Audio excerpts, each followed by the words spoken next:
in there. Petroni gets the first kill in the entirety of the engage.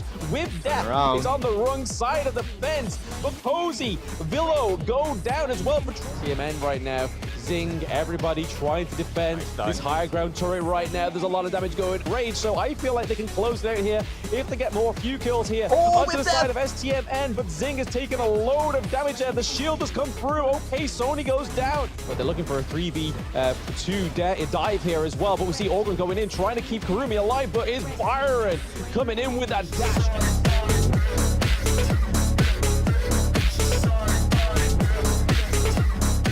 Doing so much work, he pulls them away. There's too much. Boss gets the kill onto Legion. That's the tank out of the fight. Can they deal more damage? A double kill. There is no more damage coming in from the side of AYLO, and it's all about Boss. Hang on, he actually walks into the middle of 9 Novas. 9 Novas going to lay down the pain as well. He gets a killing spree. Entity 7, this is the opening they've been looking for. Here we go, another one, force skill suppression. And it's a rampage coming up for Boss, and he wants more. A Vanguard coming in, has expended the ultimates, and we're already no more utility available as AYLO. This is the last stand.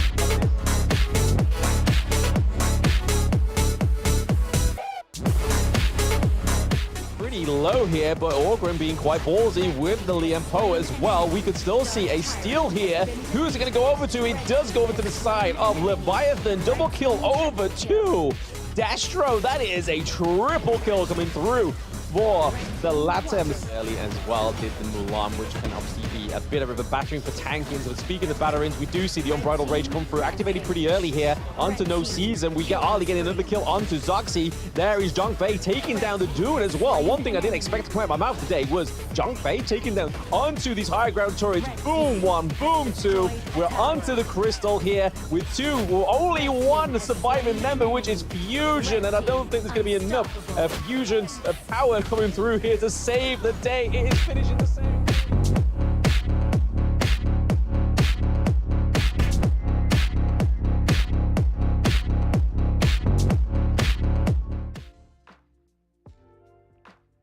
How's it going, everybody? Welcome back to the Honor of Kings Open Series split to the American Regional Finals. Today, we will be crowning our grand finalists, but there is 2 hurdles in the way first before they get there, and there is their opponents. But joining me, as always, is Kin. How are we feeling today, Kin? Wonderful. Now this is going to be a banger of a day. We're going to end up with our grand finalists after the first 2 series of the day, and then it's going to transition into a best of 5. But before we reach that point, right, we have to see the performance of the 4 teams that have made it into the semi-finals. Yes, and here they are. We saw them yesterday as we closed out day 1, but the semi-finalists going forward are Influence Rage going against Entity 7, so Brazil against Brazil. And then this is where things start to heat up. We have Leviathan, which had a great performance yesterday, which is a LATAM South team, and then Malvinas Gaming, obviously another LATAM team. So again, it's region against region, so that means that the finals, the grand finals, are going to have to be Brazil against LATAM in some kind of form. Yeah, this is going to be a big one. And of course, these are the timings of which our first game will be at 9 o'clock. This is GMT -4 for Influence Rage going up against Entity 7. After which, we will see the winners of Leviathan versus Malvinas Gaming. Now, we have not seen the gameplay of Malvinas Gaming just yet, so I'm really curious how it's going to turn out. And once we have the results of them both, we will proceed to the grand finals. But yes, just letting you guys know, for those that haven't tuned in or logged into Honor of Kings, first off, what are you doing? But secondly, Lu Bang is now available to play. This tank hero can obviously have his ultimate where he can transport himself to any of his teammates, which could be really crucial when you're going against that 1v1 in the clash lane. You feel very lonely. Lu Bang comes through to save the day. So make sure you log in and purchase Lu Bang today. That's right. The Battlefield Command, such a strong move, right? The ultimate split pusher. He can kind of push the lane to the side and join the fight instantly.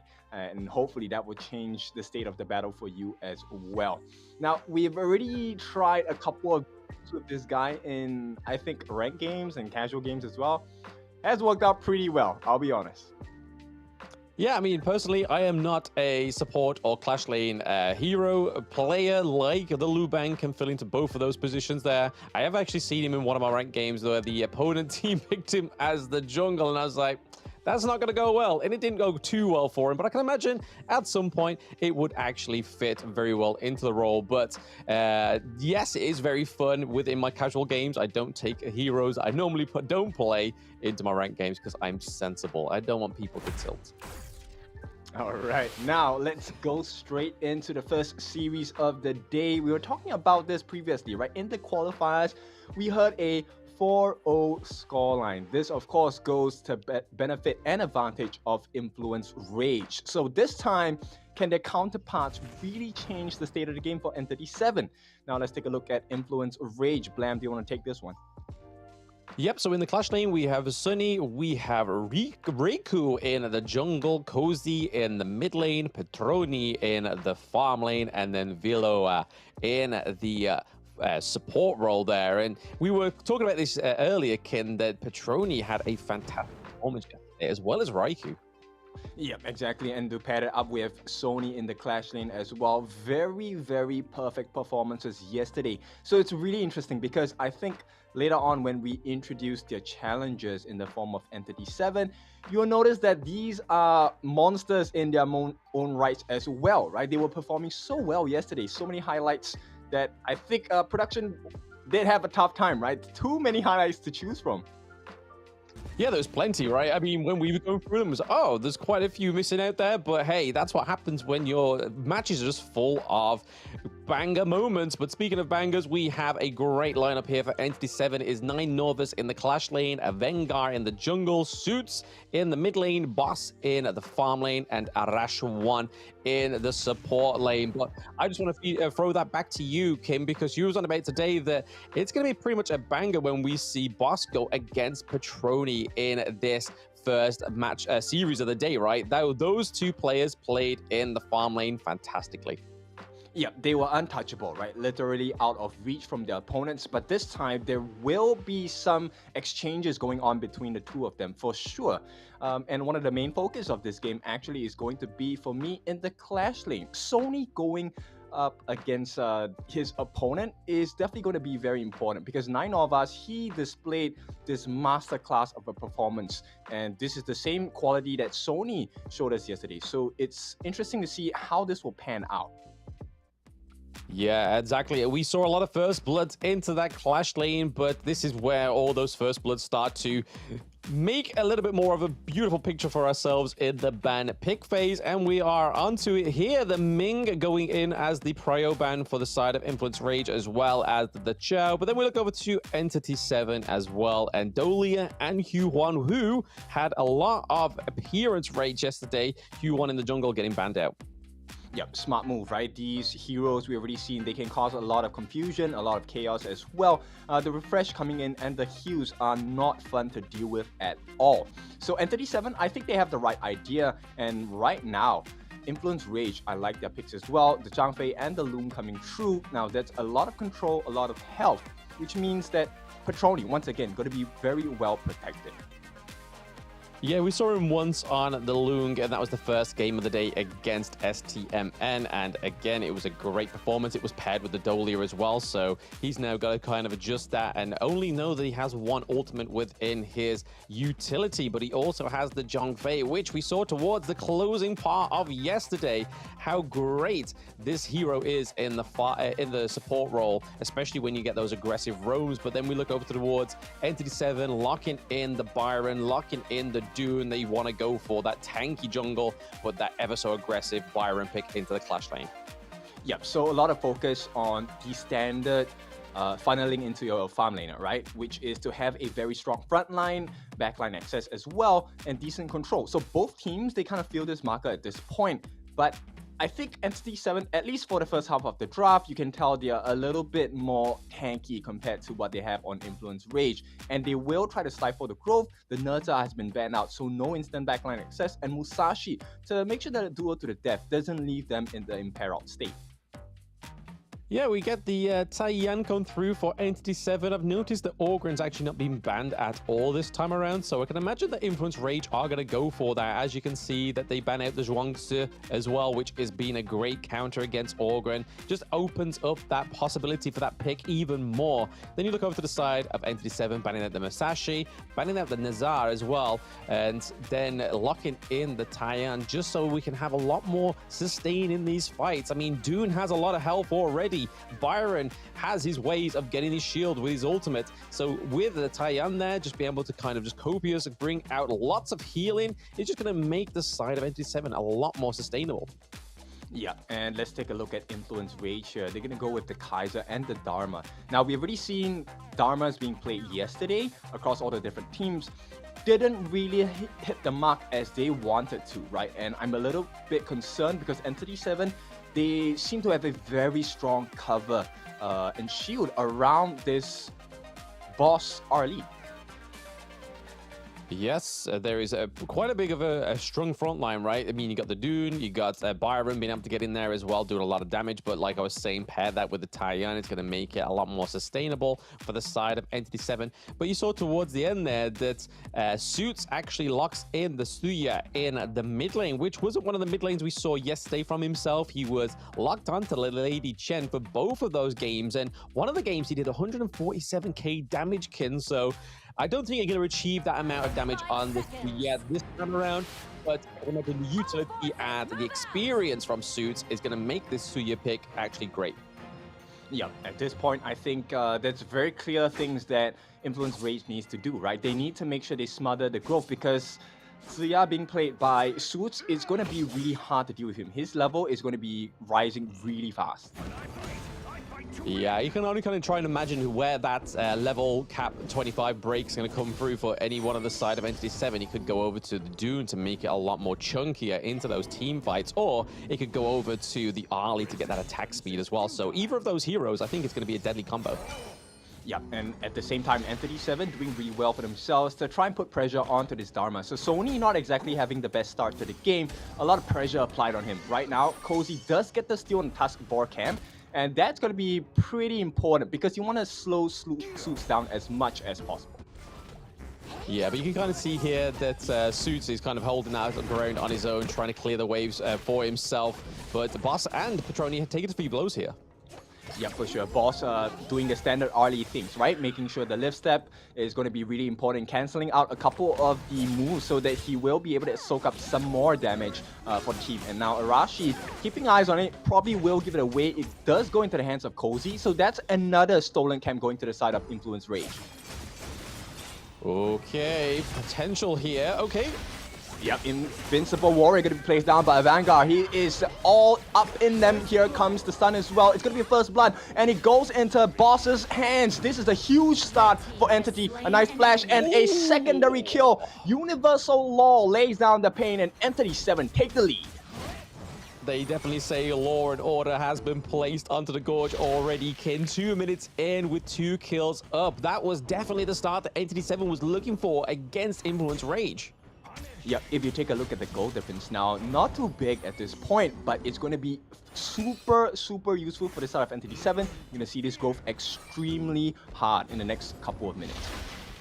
Yeah, I mean, that first blood going over to Boss as well is just, that's the resources from that first blood going in the right place. If it went over to like Arash 1 or something like that, it would have been a little bit more scary. But the fact that it's got over to Boss, it's definitely going into the right place, enabling the Arlie to try and lock in that Doomsday a little bit quicker. But I think it's probably really good here that the Arlie's gone for the physical defense boots.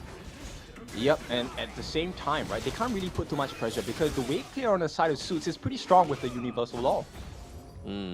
Absolutely. He's able to clear those waves very quickly, and he's showing here that it's tried and tested methods, and no one's stopping that growth of the Suya, which is quite scary.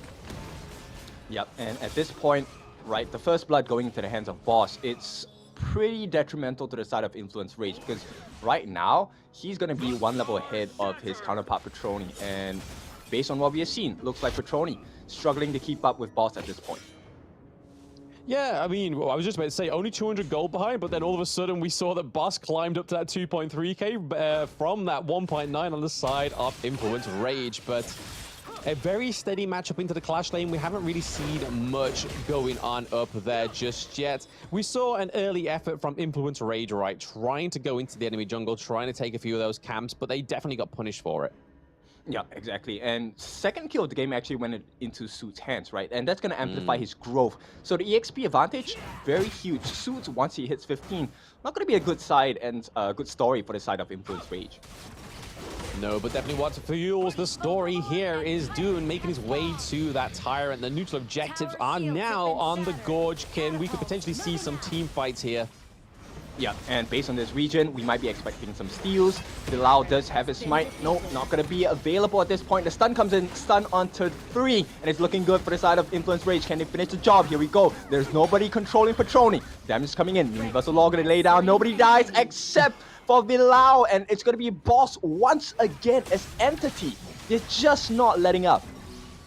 Bro, a Vanguard's clutch in there, like he was taking so much damage. I was like, when's this guy gonna topple? And Doom was just like, nah, you know what, just throw some more at me, baby. I've got Tyan on my side. Yep, exactly. The heals from the healing him is making so much work for the side of Entity 7, and this is a great start, but bear in mind, 5 minutes in, it's nowhere near the mid-game and the state of the game just yet. Yeah, there's a lot here that Influence Rage could do, right, to try and get a lead upon Entity 7, which we know they can do. They beat them 4-0 within the qualifier to get here, so what can they do right now, immediately, to try and tipple the scale?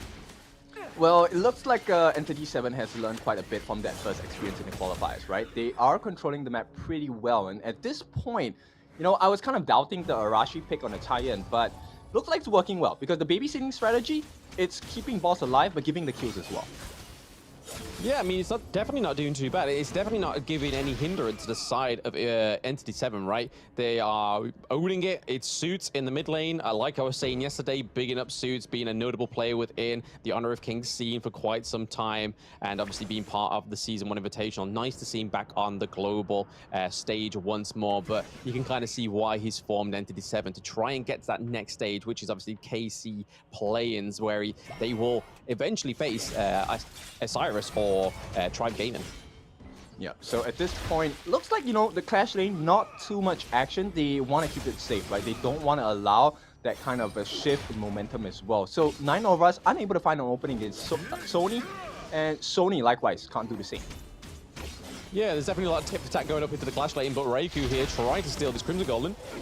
Not going to happen at this point for the side of Entity 7. Can they get the kill? Raikou working hard, but it's not going to be enough. Here comes 9 of us. He's going to try and go on that 2v1 just to push them away. And at this point, Influence Rage, they get the red buff, but it went into the hands of Cozy. Not the best, you know, situation to have. Yeah, definitely not where you'd allocate that if you had the choice, right, Ken? A mage get in at the Crimson Golem buff. If it was du jour, hey, Hail Mary to you. But this time around, it definitely wasn't going into the right hands. Well, nonetheless, it's still a small win, right? Better our members than a Vanguard himself. Oh yeah, I mean, Patroni getting their own Crimson Golem. I mean, it would have been nice to get that onto Patroni, but he was obviously navigating that bottom side of the map. But 9 Novus here, maybe suffering a 2v1 here. We can see that Raiku's looking to pair that up with Dune on the rotation. Yep, a Vanguard actually keeping his eyes there. So I think this is going to be an important marker, right? Because at this point, with a minute to go for the Tyrant, the next Tyrant of the game, I think both teams want to make sure they are in good fighting form. It's quite scary how this is already kind of changing to the side of Influence Rage, Kim, because they're able to take that T1 down into the farm lane, and you can kind of see from Entity 7, they are looking very sheepish going into this point, because going up to the 4-minute mark, they were definitely the head of the table, but right now, they're looking like they're sitting on stools. Yeah, Cozy actually gets the Venomous Staff. This might change the fight pretty much, but on the top lane, it's a 2v1. Can he get the kill? Sony will suffer at the hands of Boss. Another big kill. This guy has 3 kills across the board. And here we go. He's working hard onto Petroni as well. Not going to happen. The Vanguard going to be chasing in. Here comes the backup. 9 of us unable to get the knockup, but there is one. Bilal going to use the Leaping Saber to escape. Defensive maneuvers all over the place. Nobody wants to die just yet, but here comes 9 of us again. Can he get the knockdown? Not going to happen. Here I'm going to stop Raikou for the moment, but it's all pressure for the side of Entity 7. They have full control so far.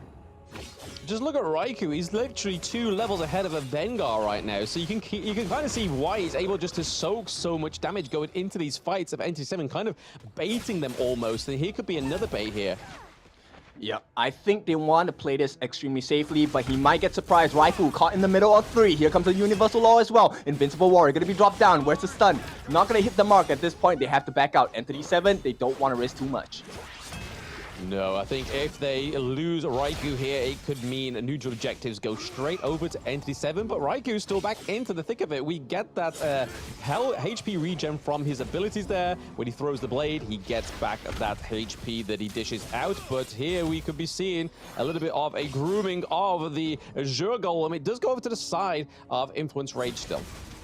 Yeah, so Stolen, very good job at this point. But one main thing is that this Kaiser Raikou does have the Long Night Guardian, and that's not an ideal situation if you are from Entity 7. Yes, a lot of tankiness coming through for Kaiser, and we've seen it from yesterday, right? He's able to soak so much damage, but also do a lot of damage. I can't believe which player it was or remember correctly, but dealt a lot of damage, but also took it. But hey, here we are, kind of baiting a fight here.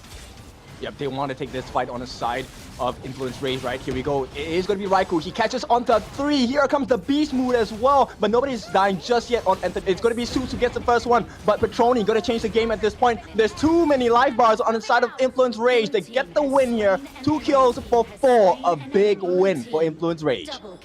I loved how Petroni played that lung there. He used the ultimate very early in that interaction, allowed his teammates to whittle down the health of the side of Entity 7, and then when he found the time was right, he swooped back down to claim so many kills for himself there. A double kill for Petroni, which is what he's been literally lacking in this game. It now puts him 700 gold ahead of the AYLO, so Boss actually losing out on a lot of gold.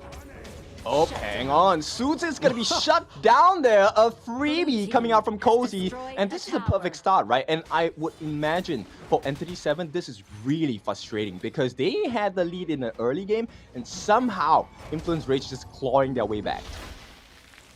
Yeah, it's just one of those tried and tested things, right, that we've seen quite a lot from some of the Brazilian teams and even some of the Malaysian teams where they may not have the solid early game, but they get the resources. Oh, nice job! It's going to be 9 of us. He gets a sneak kill onto the mid of the side of Influence Rage, but that's all they're going to get. And at this point, Influence Rage, they don't care. They're going to go for the Shadow Tyrant, and there's nothing that Entity 7 can do about it at this point.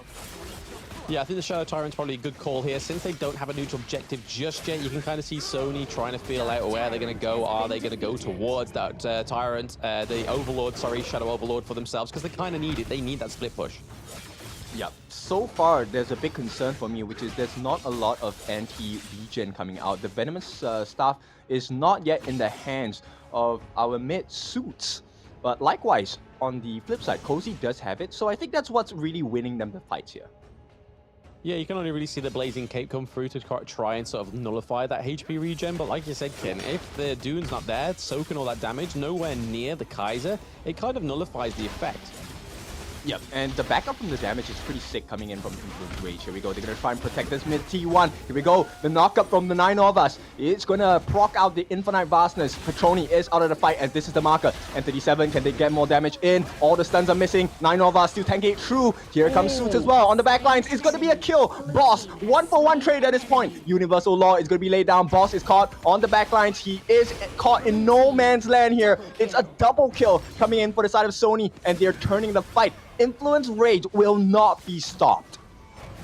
Yeah, I mean, that was a nice flank from Boss, right? We saw Petroni trying to go in whilst he was up in the air, trying to find a way in onto Boss, but it was a bit too late. Okay, some more. We have the Splendor come through. Yep, it's going to be golden for them, and at this point, it's a turnaround. 4 members are trying to get the kill into the Vanguard. They will get it done, and Raikou finishes the job. Influence Rage takes another step forward. Another step forward, and it seems a one step back for Entity 7, because like you were saying, Kin, okay, they're still not done here. Riku. Yep, he's gonna try and push him away. At this point, Raikou does not really care. He has stolen the Azure Golem buff, and right now there's a lot more control on the side of Influence Rage, right? So they're gonna take a step back first. I think at this point, what they want to achieve is a little bit more wave management so they can start working on this Overlord. But yeah, just looking at that gold graph, right, that really paints the tale of this game one, right? It's just really backwards and forwards with that gold lead, and they're trying to do something here within the jungle. You can see that Raikou is trying to bait the side of Entity 7. It looks like it's working. Yep, Raikou falling a bit low, but it doesn't matter too much at this point. They still have the availability of the Sleeping Savior, but the defense on the T1 is very important. Here comes the jump in as well. 9 of us in the middle against all 5 members. He's all alone. Where's the backup coming in from the side of Entity 7? No one's backing him up. He will give his life, and Influence Rage, they take that freebie. That was a mutiny, right, kid? You saw there. They were all chilling around that T1, didn't want it to fall, but they just left 9 Norvus here. Maybe here we could probably see a little bit of revenge for 9 Norvus, as Influence Rage was trying to do a little bit more damage there, trying to bait them back into a second team fight, but they're able to take another neutral objective, and it is the Shadow Overlord this time. Yep, it's a big miscommunication coming in from the side of Entity 7, right? I think at this point, maybe it was a tech issue. It is going to be a pause for the side of Entity 7. But in the meantime, let's work through the details of this game, right? Level 1 to 5, it was looking pretty good for the side of Entity 7. What happened, man? Honestly, I believe it's all down to Raikou, right? Because we saw that towards the time where they traded a 4-for-1, where Raikou was 2 levels up, just able to soak all that damage. So even though Entity 7 have the Suya on their side, and the level capability of this hero is to break that level 15 scale and go all the way to level 25, and is able to gain experience from these creeps, it just didn't seem to match the tempo and the composure of Raikou on the side of Influence Rage. He was just able to farm up really fast, very efficiently as well. Yeah, which is kind of surprising, right? Most of the time, you would want to funnel the EXP and the gold into your farm lane, which in this case will be Petroni. But I think the thought process on the side of Influence Rage, much better, because, look, the concept is this: if they can't even deal damage to our tank, means they have to focus on Raikou, and if that's the case, we have all the freedom for Petroni to just deal the damage. Yeah, I mean, the Kaiser is just one of those true and tested picks, right? Just able to soak damage, able to get that HP regen as well, right? And honestly, the Taiyan is not really working out too much. We saw a few clutches for the Dune in the early game, like you said, that level 1 to level 5 moment where we saw that Influence Rage was into the Azure Golem side of Entity 7. But ever since that, the Taiyan is kind of just fallen off a little bit. Because if we pay attention to player Petroni, how he's playing this Lung, I've already pointed out once, but for those new joining into the chat, is that he likes to take flight pretty early within these team fights. He's able to just circle the sky, try and locate his first victim going back down. He either uses the dragon to go in to cause the fear and then do a lot of damage with his first ability, or he then takes this guy and leaves to get out of there to then try and re-engage, like we saw how he was trying to get the 1-up over to Entity 7 boss, but then Entity 7 boss was able to just clean that back. Honestly, this has been the clash I've been waiting for between these two farm lane heroes, and to be honest, I'm not disappointed. Yeah, I like it too. And based on what you're telling me at this point, I think Entity 7 need to figure a way out on how they're supposed to put hands onto Petroni, right? You know, so far, I think it's great on the side of Entity 7 that they have to tie in the heals coming in from the Healing Hymn, and of course with the Tune of Tranquility, the ultimate, it does raise the magic and physical defenses, but at this point it's not really working out too well because the control hasn't been too much on point. We do have the Divine Punishment coming in from Suits, but it looks like that's not enough, right? And you know, the counterplay coming in from Cozy, his Destructive Delusions, his Flowing Sighs, Ocean of Tears, the combinations seem to hurt Entity 7 just that much more.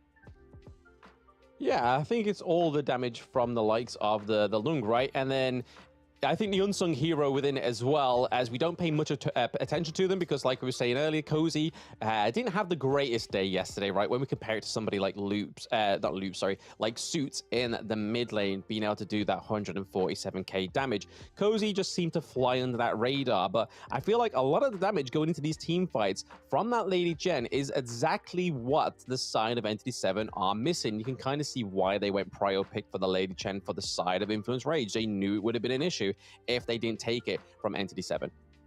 Yeah, I think it's also a big difference in the support roles as well. The Zhang Fei coming in from Bilal is making so much more sense because not only is he giving them the shields, he's also dealing a lot of damage when he turns into a beast with his unbridled outrage. And it's working a little bit better. And at this point, Raikou, he's feeling he wants to go in for more. And here comes the miss. Divine Punishment going to be laid down. Here comes the Universal Law as well, but the shield is going to save him. Raikou has not expended. No, he has already expended his ultimate at this point. Here comes the opening. Can they do it on the side of Entity 7? He's falling low. Raikou needs to escape, but it's going to be a kill. Nobody has eyes onto Petroni. It's a double kill at this point. Triple as Petroni. He's running rampant, and he is in for it. Quadra kill.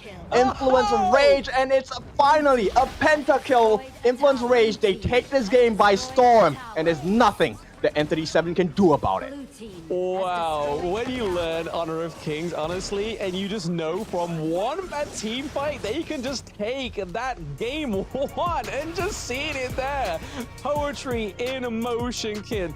The pentakill, the first one of the open series, the first one we've seen for like so long, right? And then they had that well-timed Vanguard into the farmland. This led them to victory. That was honestly super impressive, and that was coming off of a technical break. Like, if that's coming off of technical breaks so composed, what can they do without any technical breaks? That just seemed like it was just seamless, even though there was a huge break in between. I have to say there's ice in their veins, all 5 members, right? Very clean performance thus far. And we can kind of see why Influence Rage won that 4-0 qualifier match. I think they have a very clear understanding of what they needed to do at every segment of the game. And the punishments came hard and fast, and Entity 7 could never recover. No, they couldn't. I mean, it was just a moment of time, right, for Petroni to activate, because it seemed like in that early game, he was struggling to keep up with Boss, and we were kind of a little bit thrown back a bit because we thought that, hey, this is Petroni's moment. He's generally really good at keeping up that farm and resources, but should we take a little look at the itemization here? Yep, there's a couple of things that speak out really well. The Blood Rage on the Raikou, the Frigid Charge on the Vilao, and most importantly, Sony with the Pure Sky. So these 3 items really put the tank in the team. And when they were focusing on the 3 tanks on the side, from the side of Influence Rage, they gave Petroni so much room. So the concept was really clear. So Petroni and Cozy only had to do their own jobs, right? Cozy get the CC down, and Petroni just get the damage in. And take a look at that, close to 30% coming out from the side of Petroni. And when you can't touch the farm lane, this is the result. It's crazy how we've been bigging up Raikou for the entire game and was like, hey, Kaiser can soak the damage, but he could also deal it. He's only a few percent behind Petroni on the lung there, which is absolutely insane to think that this tank can do so much damage. But I just want to point back out that gold graph, man. I said it in the middle of the game. It was up, it was down, it was all around. But then towards that 10-minute mark, we saw an unrelenting rage from Influence Rage just really climb it up to around about that 7k gold lead. And we can really see it, how they evolve through this game in the highlights. Yeah, this is why you don't open up a pressure cooker out of the blue, right? You know, Entity 7, they place a lot of pressure on to Influence Rage. And this was a great start, right? Giving kills all the way to Boss, giving kills to Suits, you get the EXP advantage, you get the itemization advantage as well. But they just could not keep the lead on the team on the side of Influence Rage, right? And when it bubbles over, take a look at it. The tank that was offered from Influence Rage was just too much to handle because nobody was keeping eyes onto Petroni, even with the Maple Dance. I mean, when your ingredients includes a dragonkin, I think it's pretty impossible to keep that lid on the pressure cooker, right? That guy can literally just go, you know what? It's time to go dragon mode, baby. Let's go up to the sky. And there goes your pressure cooker lid. And it really showed towards this part here where we got the pentakill towards the end of the game. But all game long, Petroni seemed like he's playing on the back foot. But really, he was just waiting for his moment to shine. Yeah, exactly. And I think the main difference here is that I think, based on what we've seen, Entity 7, they have 5 players who have very distinctive mechanical skills, right? They are able to play on their individual skills. But let's take a look at the MVP, Cozy here, close to 170,000 damage dealt. And it's just a silent assassin. Once again, it's the people you don't see in the thick of the action that are making the world's difference for the side of Influence Rage. I mean, I said it in the technical pause, right, that Cozy, we didn't see much of him shining yesterday because he didn't actually he locked in the Lady Shen, but it wasn't nowhere near to this level, right? Especially against Entity 7 this time around. We saw Cozy coming through with 169k damage, which I did say in that technical difficulty that, hey, that's probably where all that damage is coming from, whilst we were just waiting for Petroni to get those items in his utility. And then after that, the pentakill was written. Yep, he heard you, right? So what, 167? I'm gonna do 169, right? At the same time, this puts Influence Rage in a very good position, right? They're now 1 game up, and second game is a potential tournament ender for the side of Entity 7. Now, we will take a short break. When we're back, let's see what kind of reality will be it for both of these teams. I'm in the bank, so I'm just fast today, so I'm in just fast today, so I'm in the bank, so I'm just fast today, so I'm in the bank, so I'm just fast today, so I'm in the bank, so I'm just fast today, so I'm in the bank, so aggressive baiting out the ultimate from Redsky, but hey, it doesn't matter, I can be on target. Очень неплохо получается со скачка, и там минус, раз, скорее всего, будет как и Юнижа дает дэмэдж, и пытается что-то придумать. So Jinx's most common combo is the 1-2 ult, as we're just seeing here with AB8 perfectly timed, perfectly executed. Is that going to be a double kill? Oh.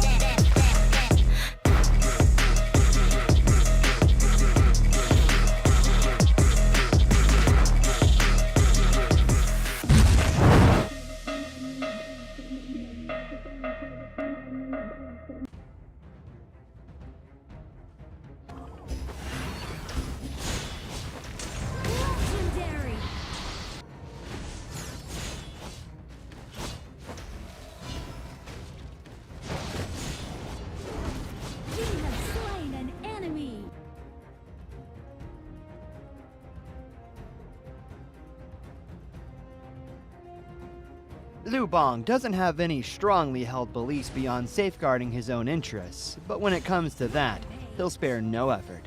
This is his passive skill, which automatically grants him a stack of mark every second. At a certain number of marks, he gains an enhanced basic attack. This is his main damage skill. It enables a shield that deals damage to nearby enemies either when it expires or when he manually disables it.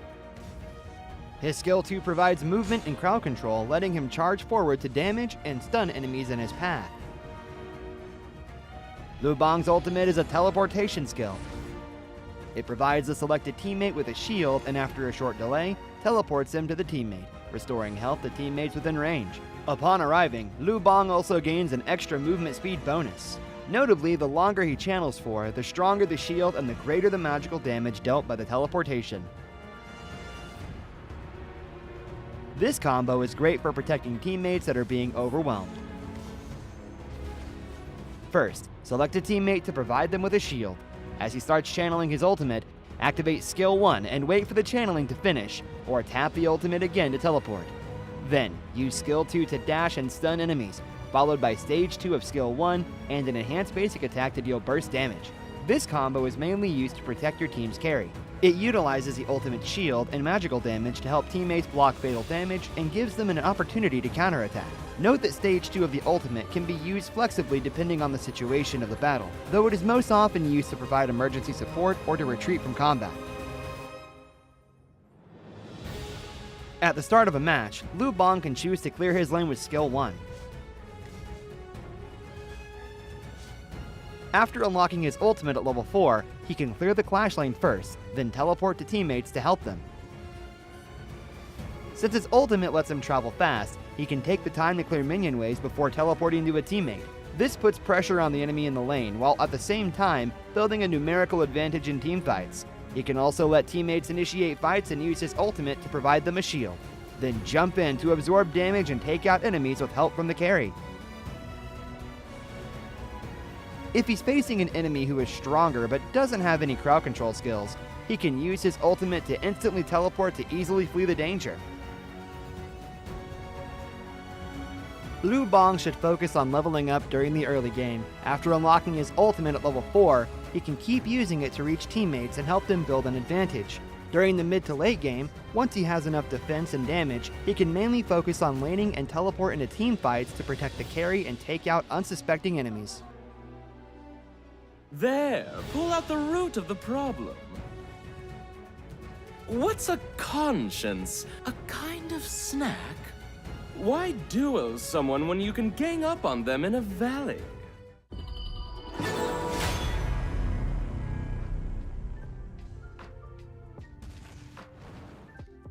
Welcome back. It is time to go into the second game of this series. It's so far been an explosive one. Blam, your thoughts on game number 1?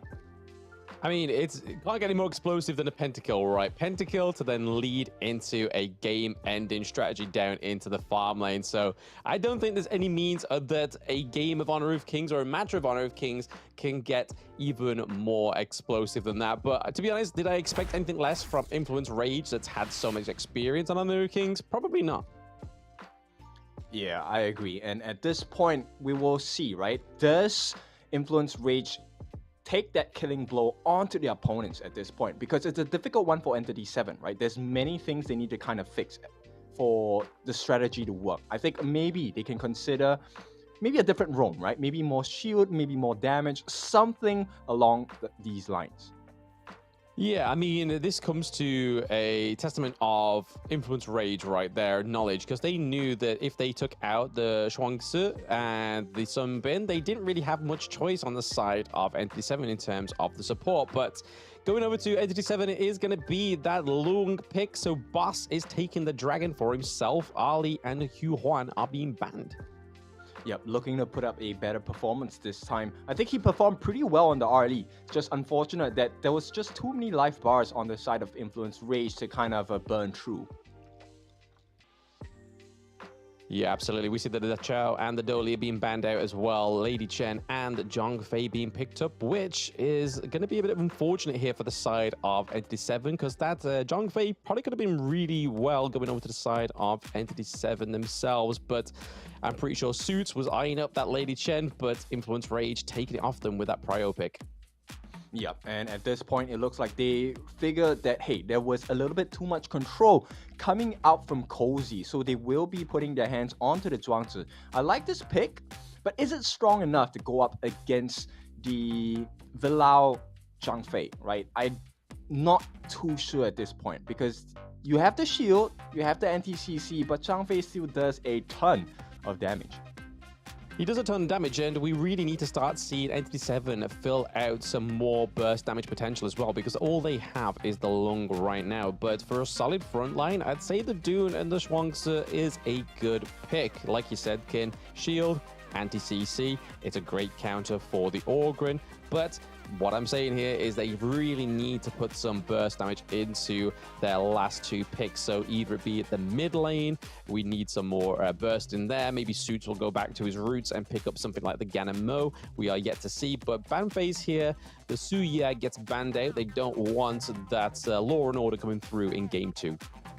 Very smart ban, right? Because if you give the Dune the 25, it's going to be really disastrous. He's going to be able to tank through so much, and with every proc of the Gale's Benediction, he's going to be even more tanky with his shields as well. Likewise, they ban out the lane, so they don't want to allow the backline access. It's not going to be a good situation if Cozy gets taken out early in the fight. Yeah, I think the Garo is probably a good shout as well, even though I'm pretty sure it was only, was it Destro that was on the Garo yesterday? No, 87 Boss was on the Garo as well, so one of his own picks getting banned out there, but I think rightfully so, because again, a great counter for these heavy shielded heroes. Marco Polo getting banned out there also. Yeah, simply because they deal damage with the correct positioning, right? So Marco, one of my personal favorites, I love him to death. I use him in every game that I'm given the farm role, right? Very good against Long. And at this point, the Garo as well, we've already seen this strategy being put to use yesterday, which is if you can't reach the Garo within a second, there's a very high chance you're going to die even before you touch her. Oh, okay. We're getting the Huang Zhang come through. This is a Season 1 invitational throwback. I mean, he's just got the buff right on the movement speed, so maybe he'll be a little bit more viable here, being able to get out of hot water, but he's able to have that huge ultimate where he can just become completely stationary, but then increase the range into the back line and even do a lot of damage onto these tanks. I think this is a really nice pick here for Influence Rage. Yeah, I like the counter pick here with the Angela as well, right? So Suits, he's going to be having a very important role of landing the stuns, the Chaos Cinders, as well as the Blazing Brilliance, right? We have already seen teams, even though you have an Ogren, he is still susceptible to that huge burst damage. So finally, you know, they kind of take that checkbox. Huge burst. They have the control as well from the Dharma, and this is going to prove to be a very useful combination for the side of 9 Norvas. Slightly different than the Byron, but I like it a little bit more this time. Yeah, the Dharma just offers another bit of a way into the backline, right? But then also, like you were saying there, Ken, about the Angela, is a great anti-tank hero, but it's a little bit more of a throwback for Suits as well. So we're getting not only just one Seasonal 1 Invitational throwback, we're getting Suits on the Angela, which was a great pick for him. He was able to steal some neutral objectives with this hero, so I can imagine that some of those expectations going through into Game 2 are going to be it. But the final pick for the side of Influence Rage, locking in the Kaiser once more for themselves, so the Ogren is going to go up into the clash lane. Yep, so exactly the same style of strategy and gameplay that we're going to expect out of Influence Rage, right? Let's just give this Huang Zhang Petroni as much room as possible. And bear in mind, right, the passive, the Gunner Spirit coming in for the Huang Zhang makes a lot of sense based on how they're playing, because every single hit that he lands on his opponents with his basic skills and basic skills, it increases his physical attack as well as his critical rate. So this is really important. They want to provide as much room as you can for Petroni. Yeah, I mean, the good thing about the Huang Zhang as well is that the second ability can be used as a bit of intel, right? You can drop it into bushes. If anyone goes over it, you get some shield as well. So again, it kind of is a little bit of a lifeline for this otherwise immobile hero. But again, a clash going on in the mid lane.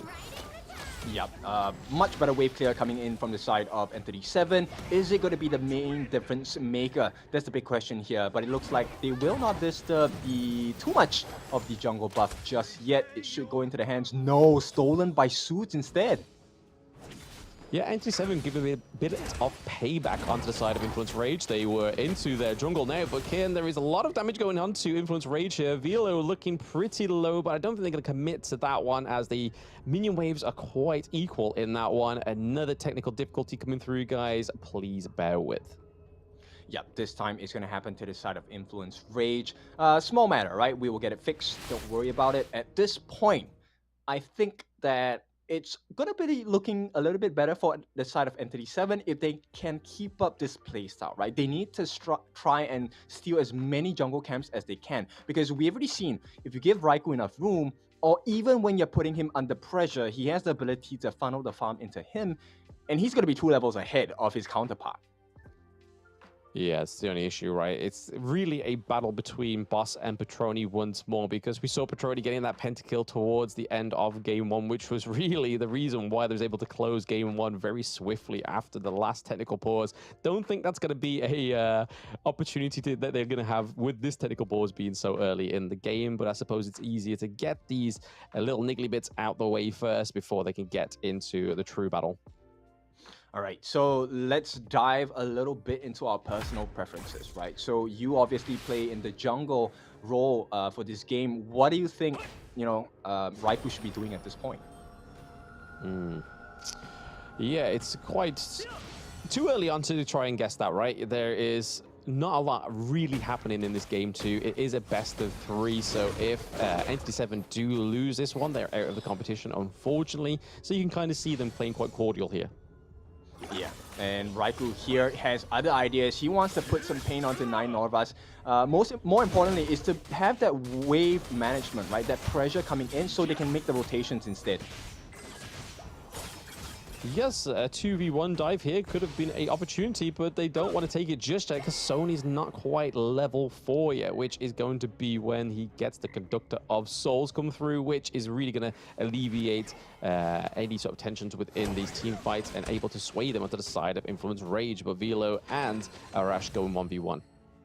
Yeah, so far, farm is pretty even. We're just a difference of maybe 600-700 gold. Nothing too big that can't be, disrupted. No, yeah, nothing just quite. Yeah, we're going into the 2-minute mark here, Kieran. In the last game, we had 2 kills on the board already for Influence Rage, and right now it's a stalemate. Yeah.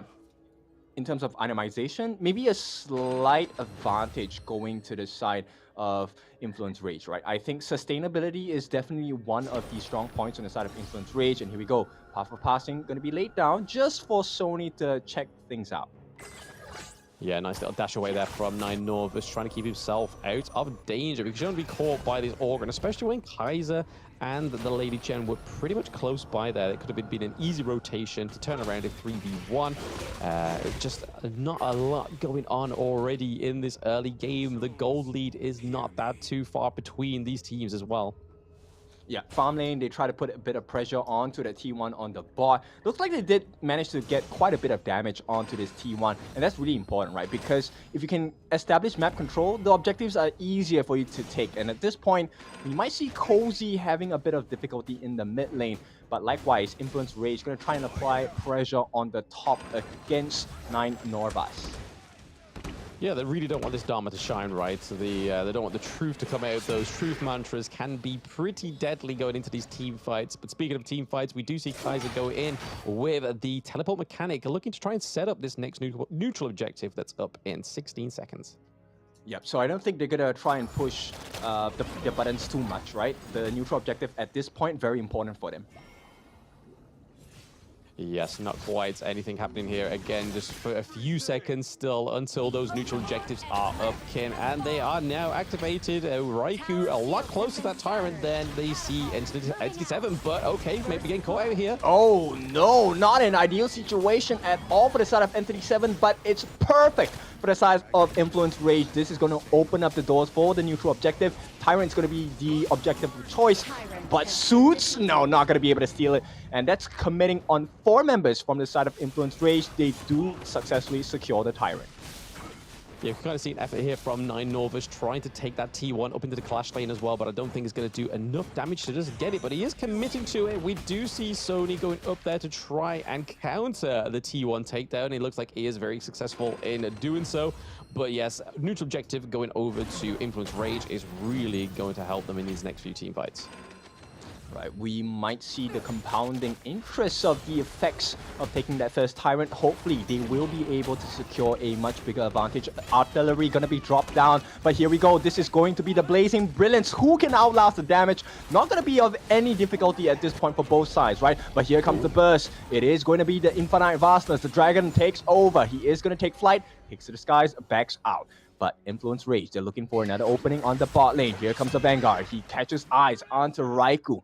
And it is going to be a stalemate. They don't want to overcommit just yet. No, yeah, they don't want to lose any sort of life here because they could lose the T1. But again, more of an engage for you, Kin. Yep, artillery going to be dropped once again by Petroni. This T1 looks to be in danger at this point. They might not want to defend this too much. And here we go. Invincible Warrior going to be dropped down. Chasing in onto Suits as well. Will not be able to get the kill, but they get the T1 and they escape. Another step forward for the side of Influence Rage. Yeah, a bit of a T1 trade across the map there. We see that 9 Norvus is able to get the one in the clash lane as they lose it in the farm lane. But if we look onto the side of Entity 7, right, they are able to take that T1 into the farm lane as well if they really just want to commit to it. But we are seeing some great rotations here for the side of Influence Rage in the mid lane, a little bit tit for tat up in the clash lane. Yep, Sony's job is really important here. He just needs to keep 9 Norvas in sight and making sure that he has to be in that lane all the time. And in the ideal situation, it would be Influence Rage winning that 4v4 because Suits has to commit when he uses his Blazing Brilliance. Oh, speaking of committing. Oh, yep, the burst comes in. The beast form is going to be dropped there, but here comes the disengage as well. They just want to clear the wave. They don't want to overcommit, but here comes the knockup as well. Dragon going to be unleashed. They will take flight, but is it going to be enough? They do stop it, but there's a lot of damage. Cozy falling a bit low. They will back out at this moment.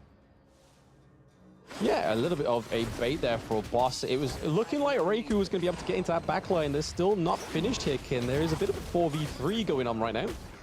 Yep, they do give the burns, and at this point, a Vanguard does successfully secure his own buffs in the jungle, but they don't really have a lot of ultimates to play with, so safety is a concern for the side of Entity 7 at this point. Yes, Suits sitting in the bush. Oh, okay, very close. Velo almost lost his life there. We see a little bit more of an engage into the T2 on both sides for Entity 7 and Influence Rage. Yep, so both teams going to mirror each other's moves. They will get rid of the waves coming in for the respective lanes as well. Suits may be able to get a kill here. No, there's not enough damage. And 9 of us does jump in. Hang on. The Lao is falling a bit low. The flash is going to come out. It might not be enough. It's going to be the first win. First kill in the fight. They have to back off. But Influence Rage, they like what's happening here. They take another step forward. 2 kills only in the span of 8 minutes. But it is still Influence Rage in control. Yeah, Influence Rage kind of trying to influence the enemy jungle here as well. Entity 7 trying to gain that Azure Golem for themselves, but it doesn't look like they're going to be able to do it. It is Raikou picking it up and stealing it for himself. But this Huangjong Patroni on this hero has been a solid pick because he's able to just sit in that back line, just like we probably see here as well into this engage. Yep, same situation. Artillery going to be dropped as well. Influence Rage, they want to force the issue here. And it looks like Cozy will be dropping down the flowing side, gets the freeze as well. But at this point, no kills just yet. It's more about the map control. Bilal, he's going to keep eyes onto 2. But at this point, nothing too big happening yet. We're waiting for the big stuns that are coming in. They catch onto a Vanguard, and that might be too much damage. Gale's Benediction going to allow him to stay alive a little longer. The life bars are dropping. The turnaround is coming as well. But the Blazing Brilliance does not hit the mark. It could be bad for the side of Entity 7. Here comes Artillery. A Cozy gets another kill. They will trade out 1 for 1 at this point. But everyone is falling low on the side of Entity 7. They do get a kill onto one of the members on the side. I think it's Sony. Sony takes a fall against a boss here. And at this point, it's not looking too good for the side of Entity 7, even though they got a couple of kills. I don't know. I mean, a 2-2 trade there for Influence Rage and being able to get into that T2 into the mid lane is really going to open up just even more means for the side of Influence Rage to get into the jungle now. But that was a fantastic fight there. It was really like long overdue, right? Because we didn't get the first 2 kills until about that 7-minute mark, which is a stark contrast from that game 1, right? We had 2 kills at 2-minute mark. So again, Entity 7 playing very safe, but I feel like Influence Rage has found a chink in their armor. Yep, it's hard to deal with, right? Entity 7, at this point, they have given quite a bit of farm. They funnel it successfully into the hands of Boss, but they just can't find the physical positioning to get the perfect team fight. Yeah, the one thing I like about this Huangjong pick for the side of Influence Rage is that he's able just to sit in the back line. He generally joins the fight later on. The shadow versions of the neutral objectives are up here. It looks like a bit of a gunning fall for the Overlord just to try and get some maintaining here for these lanes. But Kim, there could be a fight on their hands. Yep, at this point, they do secure it. Vanguard got to take the fall in this fight. And bear in mind, the jungler on the side of Influence Rage is not there. So this was a fight with lesser power on the side of Influence Rage, and they still got a kill. So a Vanguard out of the game for the next 20 seconds. Yes, but also be able to trade that neutral objective for the Shadow Tyrant. It's not like the side of Influence Rage needed that extra damage, but going into this potential 3v3 here, it could be huge. Yep, Artillery going to be dropped down. Nothing too big at this point. Really just to push them back into the base, right? They want to establish a little bit more control around the map. This will open up more opportunities. 9 Novas does have eyes on 4 different members. He's trying to see if there's an opening for him to make a play, but at this point, I don't think Influence Rage is going to make too big of a mistake. He does not hit the mark. 9 of us unable to get the catch, gets caught instead. His life is falling low. Here comes the defensive ultimates coming in from Suits, going to try and save them, and with that, butterfly effect as well, going to be placed underneath for the whole team. Here comes the Overlord. Gonna try and slow down this pressure, but it's too much. Influence Rage, they find the opening, they break the tier trees. The base has been opened up. And here we go, artillery gonna be dropped down as well. Flash committed by Suits. What more can they do? The damage is just not enough. 9 of us jumps in once again, will not survive the fight. A Vanguard, Suits, they fall, and it's Influence Rage as they put their will down. There is no waves just yet, but they get the ace. And Influence Rage influence this match, they take it. Welcome to our first grand finalist. Yes, once again, a beautiful game-ending play there by Petroni, able to get a triple kill, but not quite that pentakill that we saw in game 1. There was an ace on the board, though, however, which is still quite a great feat going into game 2, right? And like you said, Kin, this is the first grand finalist of the Open Series to regionals. So we are getting a Brazilian team go into the grand finals. Is it going to be, and obviously it's going to be a LATAM team going against them at some point, but who's he going to be in this next series? But that Huangjong pick was just perfection. Yeah, really smart, right? I like the thought process behind the draft on the side of Influence Rage. Really clear understanding of what they needed to achieve. And likewise, similar to game 1, there was no entry point to get hands on Petroni as well. Let's take a look at the items. I think Petroni, of course, funneled 10,000 gold. He had almost everything he was looking for. The Daybreaker as the last item before the Blood Reaper as well. But, you know, big props to Raikou and Vilao because they made so much work for the team as well. Yeah, we see the piercing coming through on the side of Influence Rage as well. So again, needing it for the side against the Zhuangzi and the Dune. And it's clearly showed that it worked, right? I mean, no deaths. He was able to just situation himself very well in these team fights. Once again, the Huangjong just being an absolute great pick. And probably a pick that maybe Entity7 didn't think that they would catch out. But once again, looking at the stats here, we're seeing the 28% damage dealt by the side of Petroni there. But also, peep that this time around is Raikou taking 31% damage overall, which is crazy to think that a tank is able to do that. Yep, he was always in the front lines, right? Supported by Vilao as well with the Leaping Savior. And of course, with this being said, similar situation, 7,000 gold ahead for the side of Influence Rage. But this time, the state of the game shifted more in their favor pretty much early on in this game.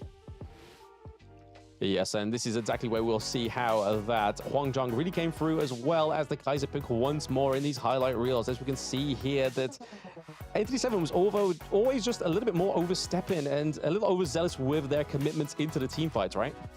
Yeah, and if you take a look at it, Vilao is never scared to make that sacrificial play, right? He will dive into the middle of 4, no problem. And Raikou was always so many levels ahead. Arashi at this point, level 10 only, so Raikou didn't care. He was 3 levels ahead at certain points of the game.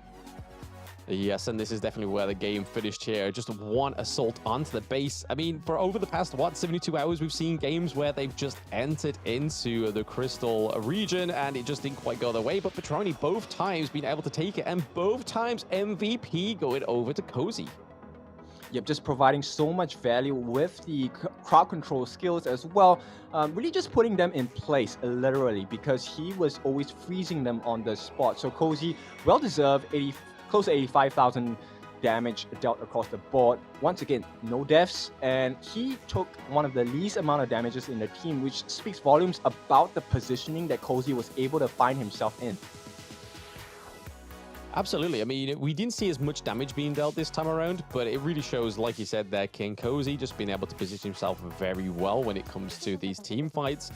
Not dying once on the board there, but able to do a lot of damage nonetheless. So again, dual MVP going up to Cozy. We saw that he was quite an underwhelming player yesterday. We didn't really see much moonlight shine from him, but this time around in day 2, Cozy's looking like a real MVP going forward to the grand finals. Yeah, very comfortable spot now as they place their butts on the seat of the throne in the grand finals. But we still have one more challenger that's going to be appearing to try and fight them for that final slot to represent the Americas region. And that's going to be the game of Leviatan against Malvinas Gaming. Now, we haven't seen Malvinas Gaming play just yet, but Blam, I think we have some huge expectations. Yes, huge expectations, which will hopefully be fulfilled after a short break. So please don't go anywhere, guys. We'll be getting into the last best of 3, but then onto a best of 5 straight after that. So don't go anywhere.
Welcome back, everybody, to the Honor of Kings Open Series Split 2 Finals. We've already just crowned one of our grand finalists, which was Influence Rage, one of the first seeds from the Brazilian qualifier, and they did it with precision and greatness. Honestly, I think that was less of a struggle than what they had against STMN. I don't know how about you, Ken. What do you think? I concur, right? I think they really have grown throughout the first day itself, and it's pretty clear they are champion material as well. Now we're going to start looking for our second contender, and that's going to come between Leviatan as well as Malvinas Gaming. Yes, so here on Leviathan, we have Destro, who was probably one of our favorite players from yesterday, as well as Billy in the support role, Lamesh again in the mid lane, Andy in the jungle, and then we have their clash lane, which was, sorry. It disappeared a bit too fast, but here's Malvinas Gaming for you to cover, Kin. Don't flop it. Yeah, it is going to be Alfredios in the roam, Hotfit in the jungle, Ziggy in the clash, Jun in the mid, and Senshi in the farm lane as well. We're talking about Malvinas Gaming a little bit behind the scenes, and you know, they are a fresh team, right? We don't really have too much information about them, but that's really exciting for us because who knows, we may be here to uncover a diamond in the rough. Absolutely. Malvinas Gaming didn't actually play yesterday, but hey, they are here today to try and give us a little bit of a beef between themselves and Leviathan. It is North against South, which this is ultimately going to decide which one is better, which geographically is going to take the crown of the grand finals, the second one. But into the ban and pick phase, we have Ali and Zhangfei being banned off the cards there for Leviathan. Over to the side of Malvinas Gaming, it is going to be the Lung and the Mai Shiranui. Yeah, so important bans, right? A lot of burst damage coming out, especially from the bans on the side of MVG, and likewise for the side of Leviathan. I think they have already taken reference to the Zhangfei that was played in the previous series here. It was really a tough one to deal with. And this time, Leviathan, they want to go for that refresh and control strat, the Yuhuan, Lady Zhen, and Dolia. So much CC and damage as well. Yes, it seems to be a little bit of a clash off between those two junglers, right? I mean, Orgrin can go into the clash lane, but they have the lane already on Malvinas Gaming. But the Hugh Huan there was one of the biggest picks of day one, it seems. The appearance rate of that hero was pretty grand, but then pairing that with the Lady Jen and the Dolia, ooh, they are cooking something here on the Leviathan, Kin. Yeah, that's actually going to refresh and help enable more and more damage coming out from the side of Leviathan. Likewise, Malvinas Gaming, they have a pretty decent draft as well. Very scary. They have the Haino, Organ, and Elaine. These three people deal a lot of damage over time. And as the game goes later and later, I think you will see the amount of damage they will do will be quite painful to the side of Leviathan. Yeah, we got the Hino coming through as well, which we saw quite frequently yesterday. Those Fate Scepters coming through quite frequently, doing a lot of damage as well. The poke potential of this hero is pretty crazy when we think about it and when you witness it as well. But yesterday, the issue was we saw the Scepters of Fate come through, but there was many times where they just did not close the kill. So hopefully for Malvinas Gaming, that is not going to be an issue. But we're getting into that second ban phase right now. The Marco Polo going to be taken out. Obviously, a great counter against Orgrin, also great counter against the Lung, but that has already been banned out as well. Same with the Byron. So again, Maxi on the Byron had a fantastic day yesterday, and both of the games he played, that was his choice in the clash lane. Yep, I really like the bans coming out from Leviathan, right? For the Sun Bin, the time lapse is going to be quite destabilizing for the side of Leviathan. At any point of time, the combination needs to be timed properly. So a time lapse is going to absolutely destroy that timing. Likewise for the Da Qiao with the Sea of Fate, the ability to recall into the base and come back with the Eye of the Whirlpool. That's not a situation because they want to deal with, because it's essentially a 5v6 or even a 5v10 if the cards are played right. Now, Leviathan going to secure the Lady Sun and the Charlotte. A lot of mobility, a lot of damage, and a lot of sustain. Yeah, but also that late game potential, right? We didn't have anything up until then before the Lady Sun was actually drafted on the side of Leviathan. But now we are getting that through, especially paired with the Dolia. It's going to be pretty huge. Dolia being able to give over those heals, get those little mini knockups as well when she uses her abilities in the water. But a little bit of a non-starting pick there that we saw from yesterday on the side of Malvinas Gaming there, Kin. The Direnji not having the moments to shine yesterday. Hopefully, again, the same thing with the Hino, with the Scepters of Fate, is hopefully this Direnji's actually going to do something in their team comp, being rounded out with one of the biggest support picks of the Pacific region, where Motsu came through pretty frequently. So again, another great pick to set up those calls, to set up those shots for those team engages. Yep, really like it to round it off with the Motsu as well. At this point, if they play their cards right, they're going to build so much space for the Direnji that I think it's going to be hard to deal with. But at the same point of time, you have to consider he needs quite a bit of farm until he gets that Sparkforge Dagger and the Doomsday as well. It's not going to be a very fun situation for this Direns here.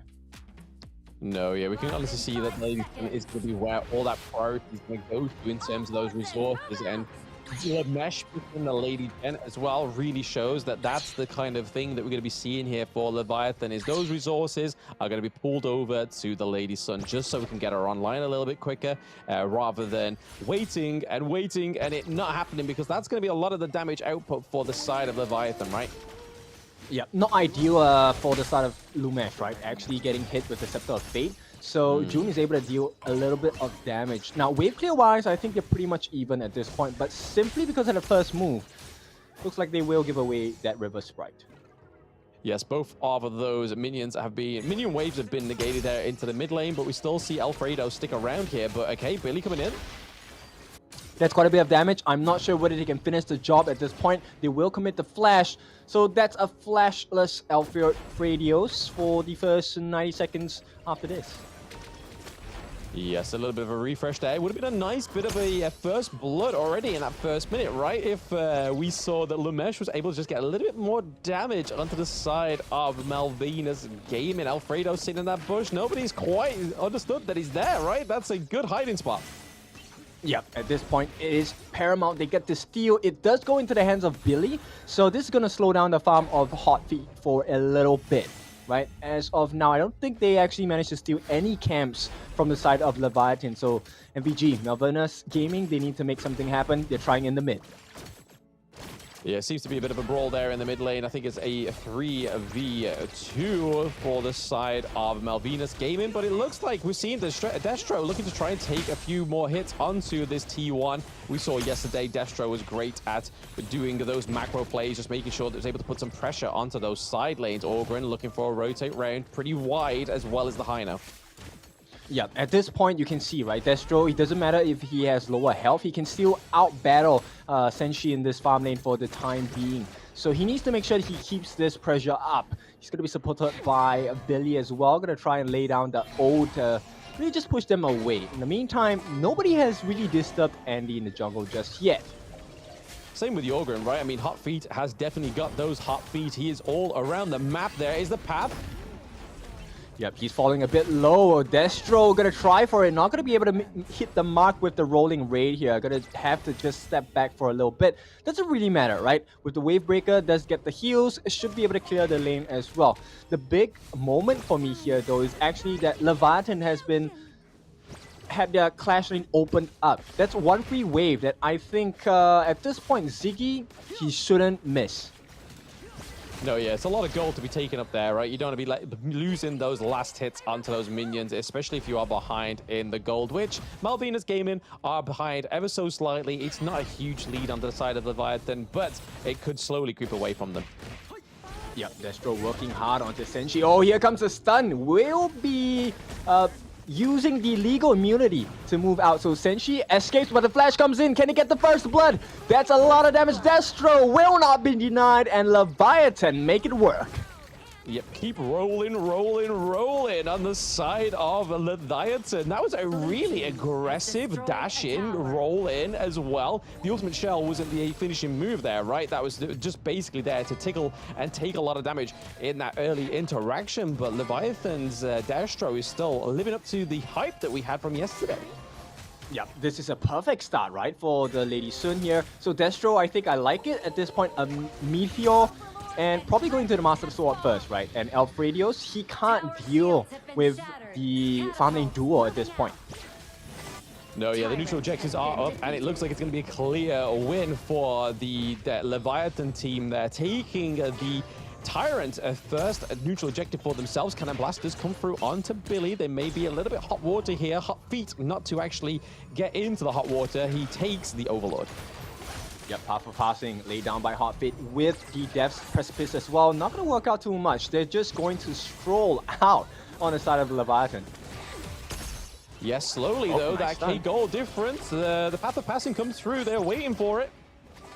Yeah, nothing much is going to happen here for the side of MVG because, you know, Leviathan, they're falling low and they understand they shouldn't overstep their boundaries.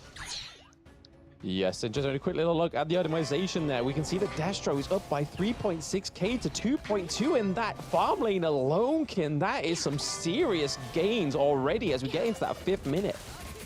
Yeah, and curious about this, he actually went for the Axe of Torment first instead of the Master Sword. So he's looking for a little bit more of the armor penetration before he gets that double damage.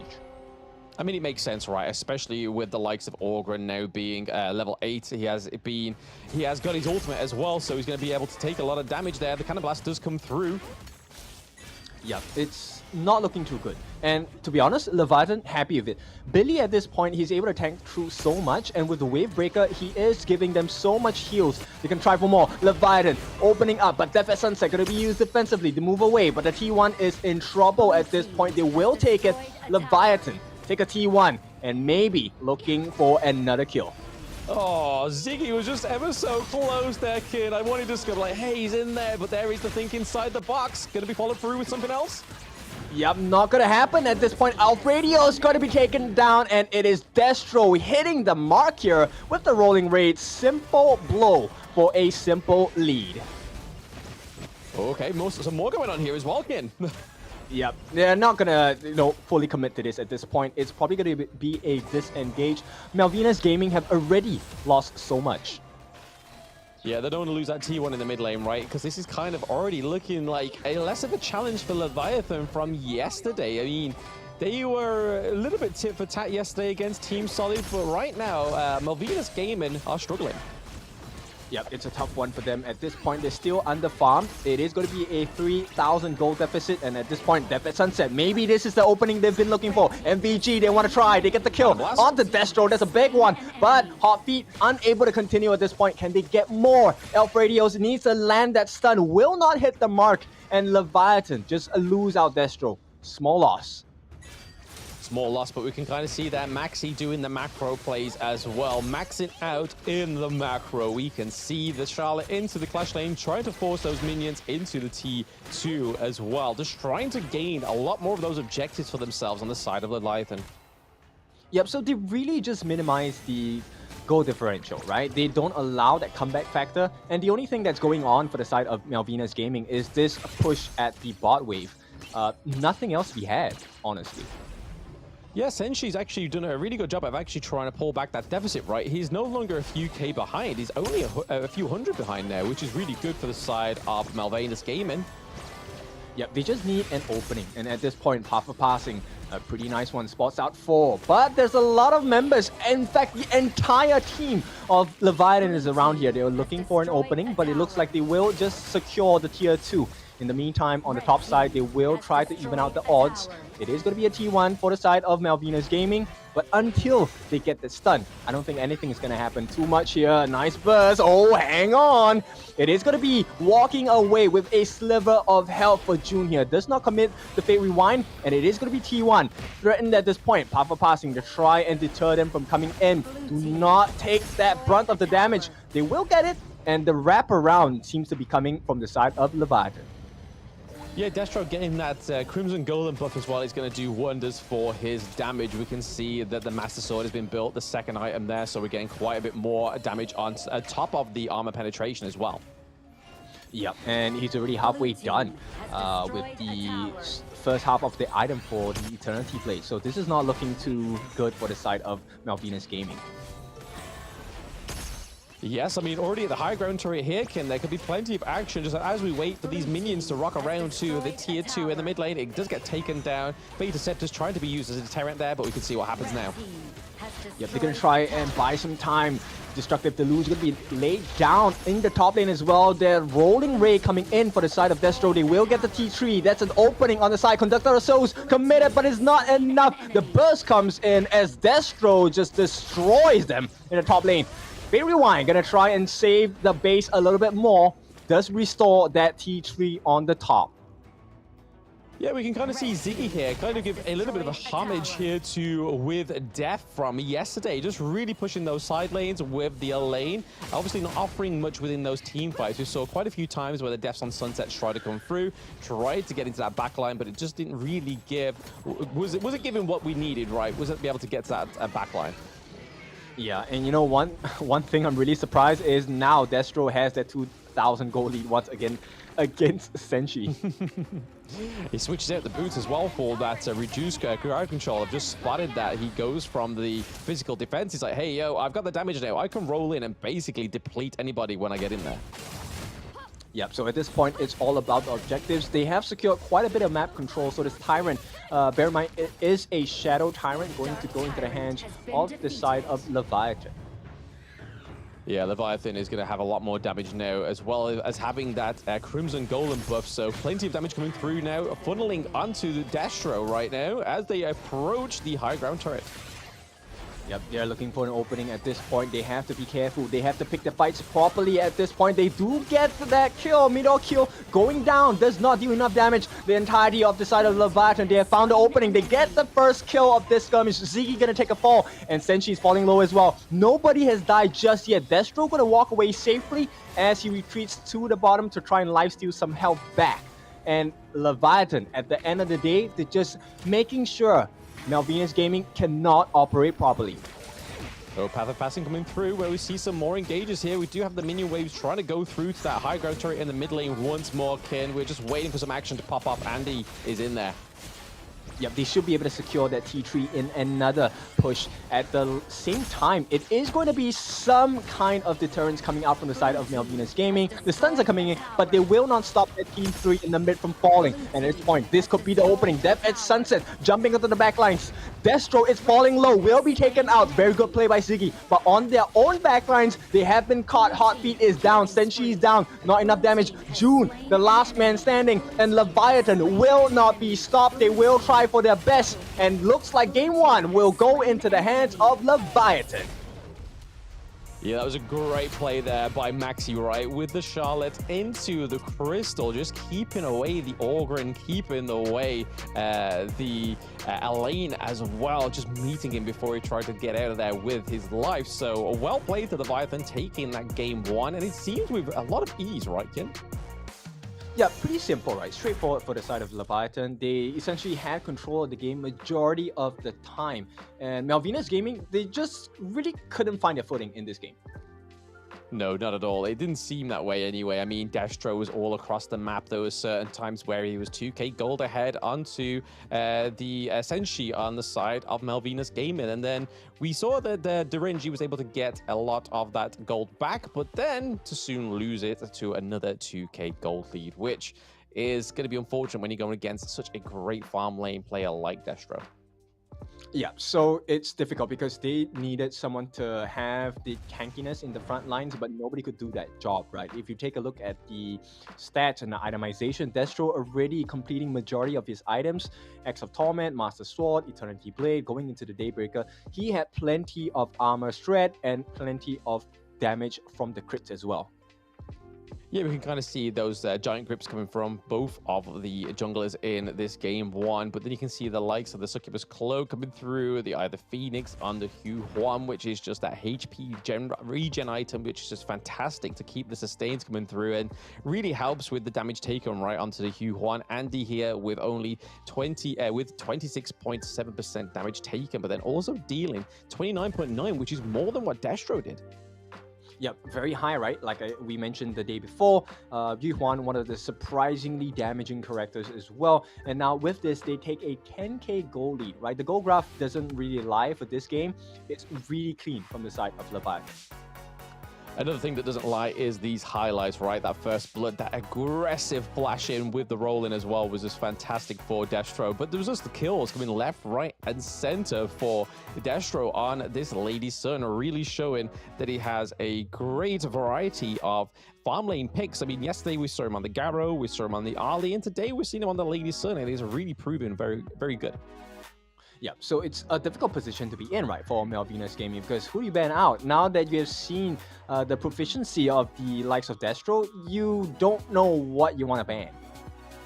Yeah, now that's the unfortunate side of Malvinas Gaming. Not only are they down their official roster, so they don't have their main their main ADC, but speaking of MVP, it's actually going to go over to Lamesh. So once more, the unsung hero that is Lady Jun is getting MVP 3 times in a row. It's not Cozy this time, but it is Lamesh. Yeah, very good gameplay as well. I think he did the exact same thing that we all know the good mid laners like to do, which is to give a lot of crowd control as well as damage, right? This is one of the benefits of picking a Lady Jun, that flowing side with the Ocean of Tears, a very devastating combo. And if you notice throughout the game, right, he has been throwing the destructive delusions right in the face of the Algren.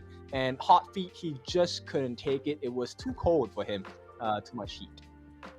Yes, going from hot feet to cold water, but we will be back soon after this break, getting into game 2. Can Malvinas Gaming take a round from Leviathan, or is it going to be that 2-0 stomp? You will have to stay in the chat to find out, so don't go anywhere.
Welcome back from the quick break. It is time to go into the second game of the series between Malvinas Gaming as well as their counterparts here. It is going to be a tough one because, I'll be honest, it seemed like a pretty big stomp so far. Yeah, I mean, there was a struggle for Malvinas Gaming to actually get a foot in the door. There was not a lot of pressure. The only real pressure that they had was the Elaine there. So Elaine really trying to do what With Death did yesterday from STMN, where we saw that those macro plays into those side lanes looked like a very fruitful means to try and force a late game. But the only reason that worked for STMN was because they was able to force it to the Tempest Dragon and then actually get the Tempest Dragon to then finish the match. However, a team like Leviatan, I don't think are waiting to get to that Tempest Dragon. They want to strike while the high end's hot. Yeah, exactly. And looks like they have gotten even stronger from yesterday. So let's take a look at what they're going to try in this particular ban and pick.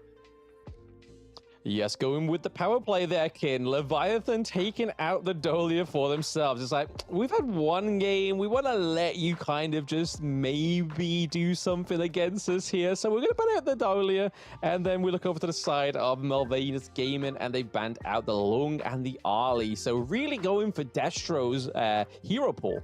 Yeah, and it's a good strategy, right? Destro is really that strong of a player. Now, Leviathan gonna come up with a counter in the sense of the Zhang Fei. They don't want that double smite strategy coming in from Malvinas Gaming for good reason, right? I think with the possibility of the neutral objectives or your buffs getting stolen, that's not a good situation to be in. I mean, not only that, right? We saw Billy yesterday on that Zhang Fei, and it was an absolute monster. Like, Zhang Fei's a beast by nature, but Billy on this pick was huge, right? But then we look over to the side of Malvinas Gaming, and they are going to pick up the Hu Huan for themselves this time around. It worked very well for Leviathan. Let's see if it can work for Malvinas Gaming. Yep, and it's a flex pick nonetheless. It could go into the mid, into the hands of June. It could go into the hands of Hot Feet as well. But Leviathan gonna secure a combination that is pretty difficult to deal with, and that's gonna be the Da Qiao and the Ogren as well. So with the Leaping Koi Tide, it is easy to disrupt the movements on the side of Malvinas Gaming. At the same time, it gives Ogren a little bit of cover when he enters with the Path of Passing. Yeah, looking for a bigger comp here on the side of Malvinas Gaming. They go for the Byron into the Clash lane. Kaiser, as well, as we know, is being a huge pick within that jungle, being able to soak the damage, being able to deal the damage, but looking over to the side of Leviathan. Here, Kin, they are able to close out the dream combo that is the Futsu and the Cho there. So we're going to be seeing a lot of siege mechanics going on for Leviathan, right? Yep, and at this point, based on what Malvinas Gaming have, they need someone who can kind of push them away from the Sea of Fate, right? They don't want to allow that TP. So at this point, there's two options that Malvinas Gaming can kind of explore. Blam, which one you would prefer? Would you prefer Burst, or would you prefer someone who has displacement abilities? You know what? The Chonghui looks very good now.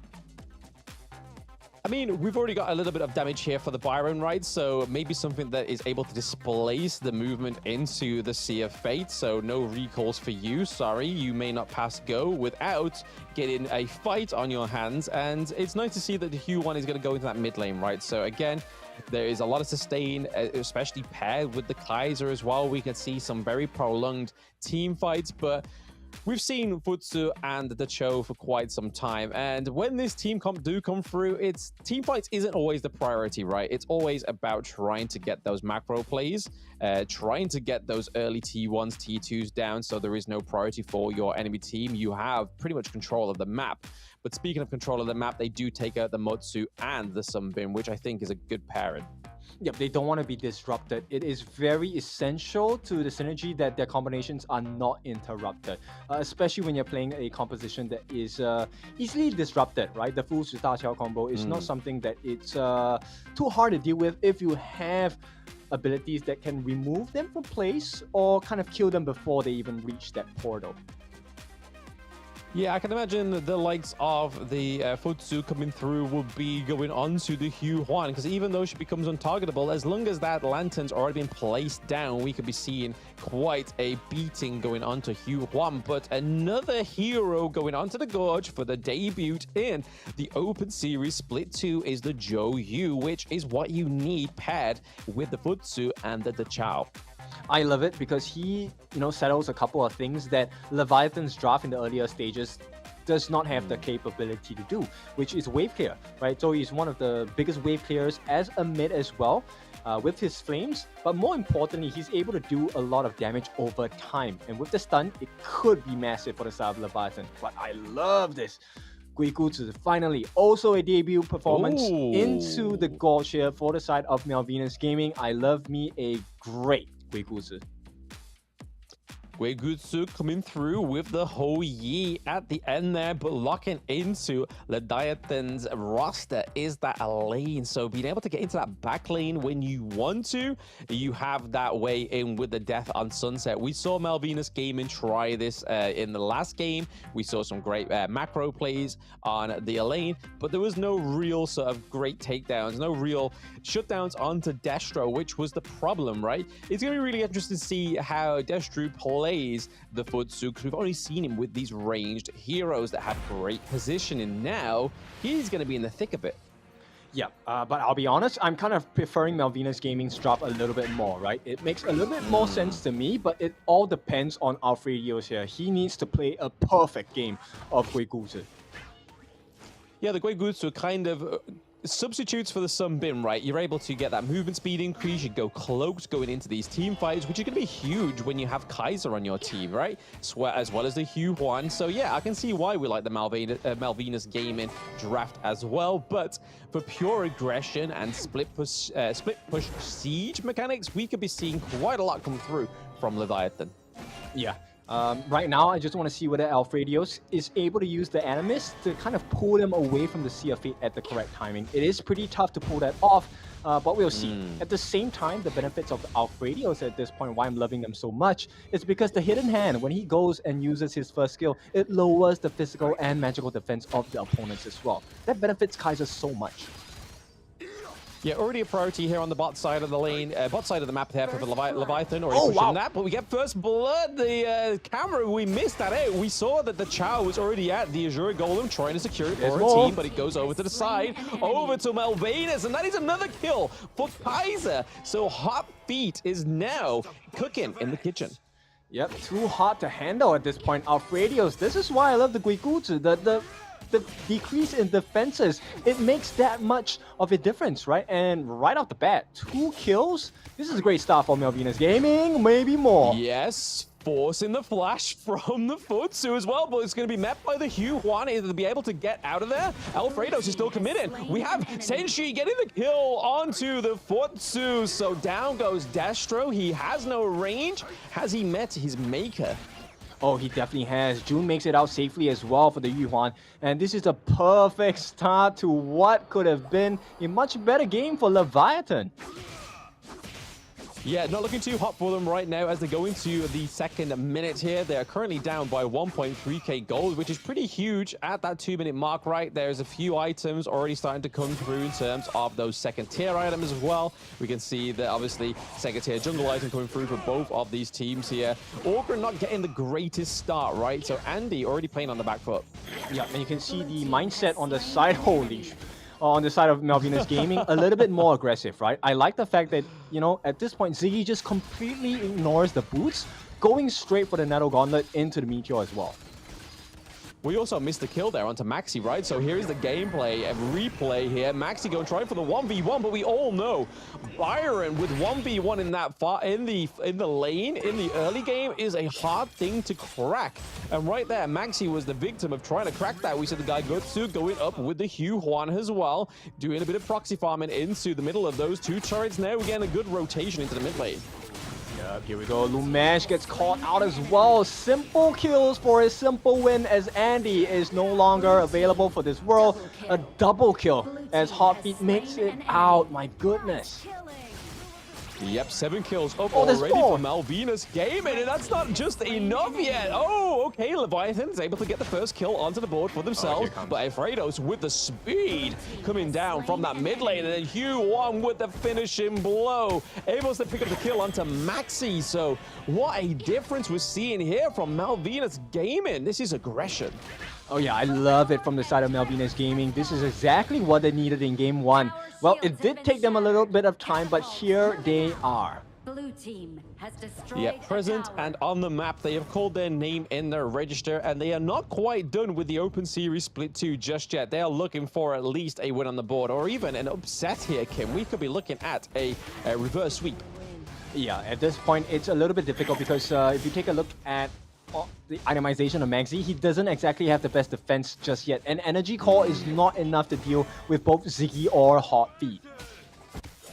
Yeah, we can already see the T1's fallen into the clash lane there as well. The Blazing Sun Arrow comes through, but misses everybody inside. Hot Feet looking to try and take this neutral objective from the side of Leviathan. They're able to, so Tyrant does go over to Malvinas Gaming. Maybe a setup for an engage here, we don't know. Yeah, but Hot Feet does have his hands on both of the buffs. Of course, credits to the jungle on the side of Leviathan here. June is just so ballsy, look at that. Yeah, he's going in with such great engages under the T1s as well. That was lucky for Ziggy, though. He almost got caught by Futsu with the pull in there. That could have been pretty crucial for the side of Malvinas Gaming with that takedown onto the Byron. As we already see him right now, the Byron's playing fantastically into this clash lane. Ziggy really putting his name to this hero. Yeah, as well as Alfredios, right? With the lead that they have, he's able to go a little bit more greedy. He's going for the Crimson Shadow here, which is going to increase the attack speed, movement speed, and mana regeneration. That works out great for all of these 4 other picks besides the Guiguzi here. I mean, looking at Leviathan's draft here, right, it's definitely more late game orientated, but the way Malvinas Gaming are playing right now, they don't want to get them to that late game. Yep. Right now, Senshi might be at risk here, gets caught out. Yeah, Destro locks him down. We do see Lamesh and Billy here trying to get help onto Futsu, able to claim the kill, and we could see those minions coming around to take the T1 into the bot lane. Leviathan, Andy, a little bit in too deep here. We have 3 members of MVG into it, but there's the Eye of the Whirlpool coming through for Leviathan right now, just trying to deter them from that T1 in the mid lane, because if they lose that, that is a lot of real estate going up to the side of MVG. Yep, Malvinas Gaming were doing so well in the early stages of the game, and looks like they can't really figure out what they should be doing at this point. And Leviathan, if you give them an opening, they will not miss the mark. Yeah, it looks like they've got their hand off the wheel this time around, because like you said there, Kin, Malvinas Gaming to begin with had both hands on the wheels. They had hot feet, and they were doing crazy. They were driving for those Alfredos, right? They were wanting those meals hot, and they were definitely getting it because they're already up to 6 kills, and they're still ahead with the gold, right? Even though we saw a little bit of a shine through here for the side of Leviathan, they are still ahead. Yep. But at this point, Leviathan, you know, when Billy gets that Cape of Radiance, it's going to change the fights because he's going to offer armor whenever he deals damage. And once again, on the top lane, they have a kill, potentially a shutdown here onto Ziggy. Not the ideal situation for the side of Malvinas Gaming. And things are starting to look a bit dicey. I don't know. I think a kill up into the clash lane to a T1 into the bot lane is probably a fair trade, right? You want to try and maybe replicate the damage that your enemy's already done to you, but here we go. Maxi doing a lot of damage onto the guy Gutsu, making him get out of that team fight, whilst we're seeing Futsu and the Chow already trying to push that clash lane to the T2, right? So a little bit of a distraction, a little bit of bait and switch here for the side of Leviathan. Yeah, now they are in control of the map. They're pulling members of MVG all over the place, and I think it feels like they're losing the control here. Yes, it's slowly but surely, it seems, right. We have the Eye of the Whirlpool coming through up into the clash lane once more. Ziggy is getting into the thick of it. Also, Alfredos is on the run. There we go.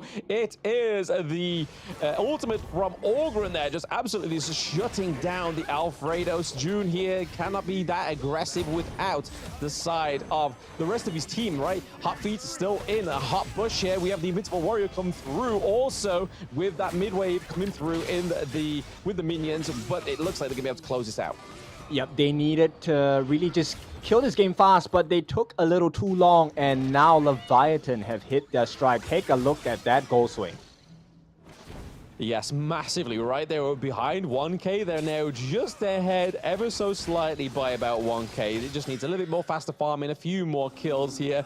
But we do see that the neutral objectives are now back up. It's not quite the Shadow Tyrant and Shadow Overlord, but it still could mean that the end of the means for the side of Leviathan right now. They've managed to bring back that the kill assist here as well. Defeats go over to the Tyrant, to Malvinas Gaming. Yep, ideal situation for Leviathan here if they can get a kill, but Destro is getting caught out with recovery.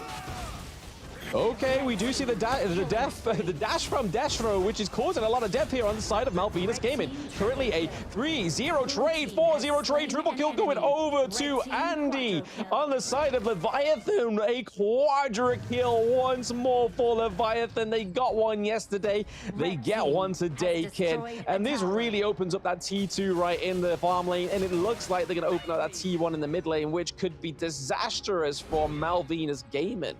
Yep, control has been handed over to the side of Leviathan. They took it by force. At this point of time, it's difficult because they're fighting into Lumesh's Scorching Bolts. And when you are standing in the flames, simply because he has Frozen Breath, he has Mask of Agony, there's a lot of slow, there's a lot of damage and burn over time. And it's really hard because MVG, they don't have the items to deal with this. I mean, Malvinas Gaming have one pair of hot feet, right? They don't need another 4 pairs of hot feet as they're stepping around Joe Yu's ultimate. But speaking of stepping around, it looks like the Leviathan are trying to go for the Shadow Overlord, which would just increase the pace on how they can close this game out. And they're looking like they are going to claim it here. Yes, they are. We do see that Malvinas Gaming are in the mid lane. We could be seeing a big brawl here for both of these teams, forcing the retreat of Senshi, but we see the path of the POP come through for Ogren there, so able to catch up the whole Yi. So now we are seeing the T2 takedown as well, thanks to Destro doing the takedown. It's still not enough just yet. The Invincible Warrior is killable as they are going straight to the higher ground turret here, Ken. It looks like it could be the end, but just about able to keep them away, Malvinas Gaming, for now. Yeah, they're knocking on the door consistently, and at this point, they're able to reset. Look at that, the Sea of Fate into the Eye of the Whirlpool once again, and in less than 10 seconds, they're up and fighting shape once again. Yeah, no breather for the side of MVG right now. Ziggy is being caught in the middle with it with Destro, so they need to kind of give assist here onto the Byron. He's able to get all that rage and get out, though, so he's still waiting for his ultimate to pop. But they do have the Shadow Vanguard coming through onto the Clash lane here, trying to take that higher ground turret from Malvinas Gaming. They haven't quite got that mid lane one, but it looks like the Clash lane goes down. Yep, Lumesh doing so much work for the team with the Wildfire, with the Scorching Ball. Here we go, can they get the damage in?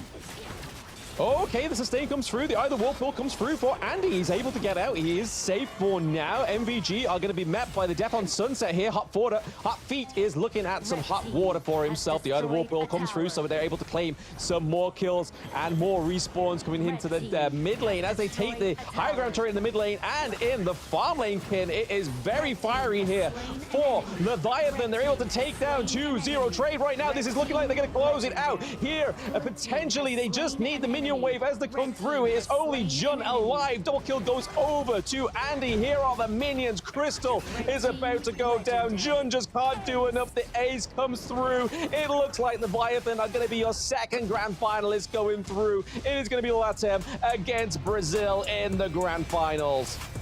Welcome to the grand finals, Leviathan. What a dirty combination here with the Scorching Ball and with the powerful passing Death Precipice.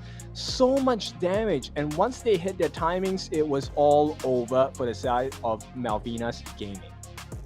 Yes, Malvinas Gaming definitely started with 2 hands on the wheel, but then it slowly started to just fall off their kin. They were kind of going over bumps at a few miles per hour, and then the car just seemed to just fall apart, right?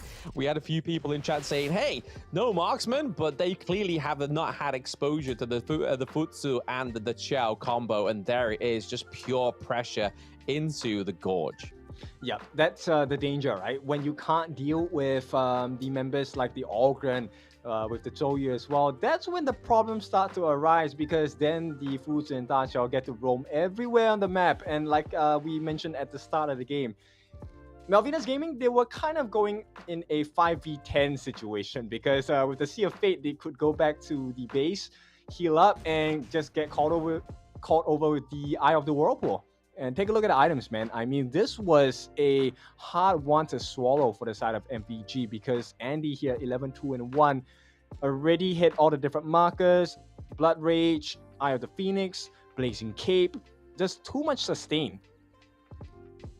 Too much sustain and clearly too much damage, right? Locking down that execution on his auto attacks when it comes through, right? You see that little bar come through. He's able to claim those last little hits a little bit easier with Orgren there. So you can kind of see the assist coming through from Billy, from Lamesh, but the last hits were all coming through and funneled to Andy, which was really being shown there as the front line towards the end of that game. But I do have to say to Malvinas Gaming, that was a fantastic draft. They just kind of took their foot off the gas a little bit. But let's looking at that damage dealt, we saw the 33.7k coming from Andy, and then 24.5% coming from Lamesh as well. So a lot of damage coming from these different vectors of the side of Leviathan. Really meant that because of the Joe Yu, we didn't really need the range in that farm lane, right? Destro and Billy was just there to do the job of sieging. Yeah, Lumesh, actually, I have to commend his efforts this game. He was an enabler this game. And to pair it up with Billy as well, the Sea of Fate into the Eye of Whirlpool combinations, they just took the second half of the map by storm. And now this is a 9,000 goal lead. You could see very clearly they were in the driver's seat for the side of Malvinas Gaming for up to more than half the game. But the moment the farm came in for the side of Leviathan, it was all over. They just took the reins and went straight to work. Yeah, the majority of the game, like you just saw there with the goal graph, was really going over to Malvinas Gaming. I was really shocked that they was able to just take the foot off the wheel that easy. But then when you look at what the team comp is onto the side of Leviathan with the Futsu, with the Chow, and with the Orgren as well as the Joe Yu, just Lamesh really showing, and quite an understated player, I have to say, right? We always give highlight to Destro. We always give highlight to Billy. But Lamesh, this is a great mid lane player. Yeah, you know what? He was just upset we didn't talk about him more, and boy, did he make us talk about him.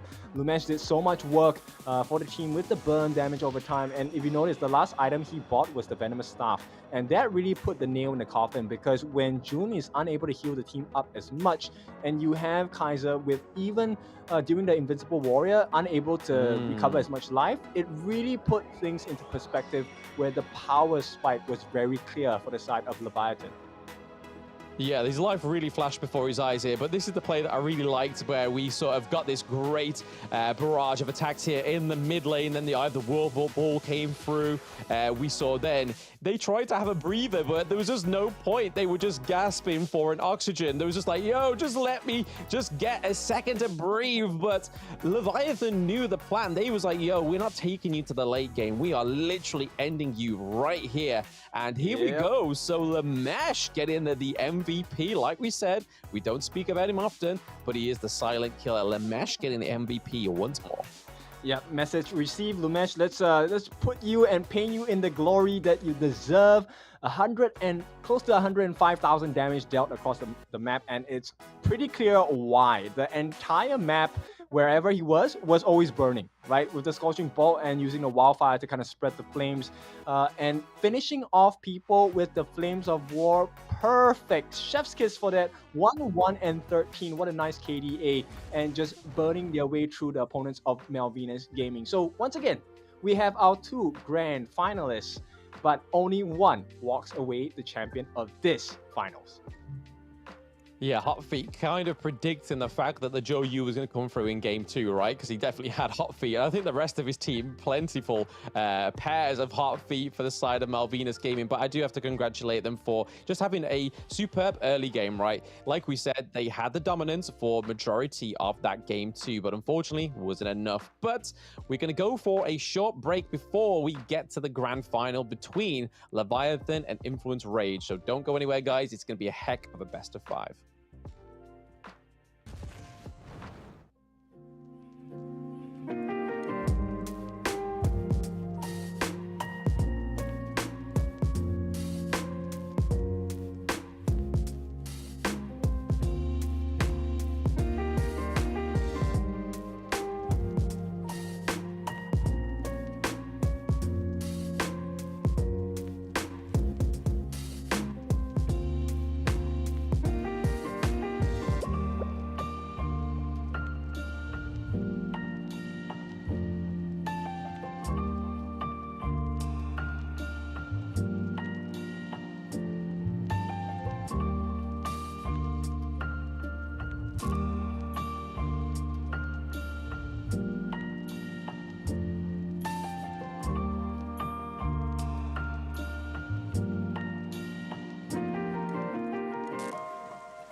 colors that fell from Zephyr was a mysterious substance temporarily named Amber. In fields such as biomedicine, it may bring hope for post-disaster reconstruction.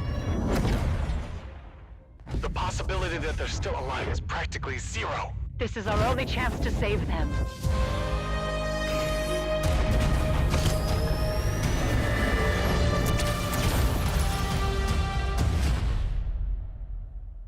Doctor, we received a weak signal from Zephyr for the first time. Zephyr! Rescue!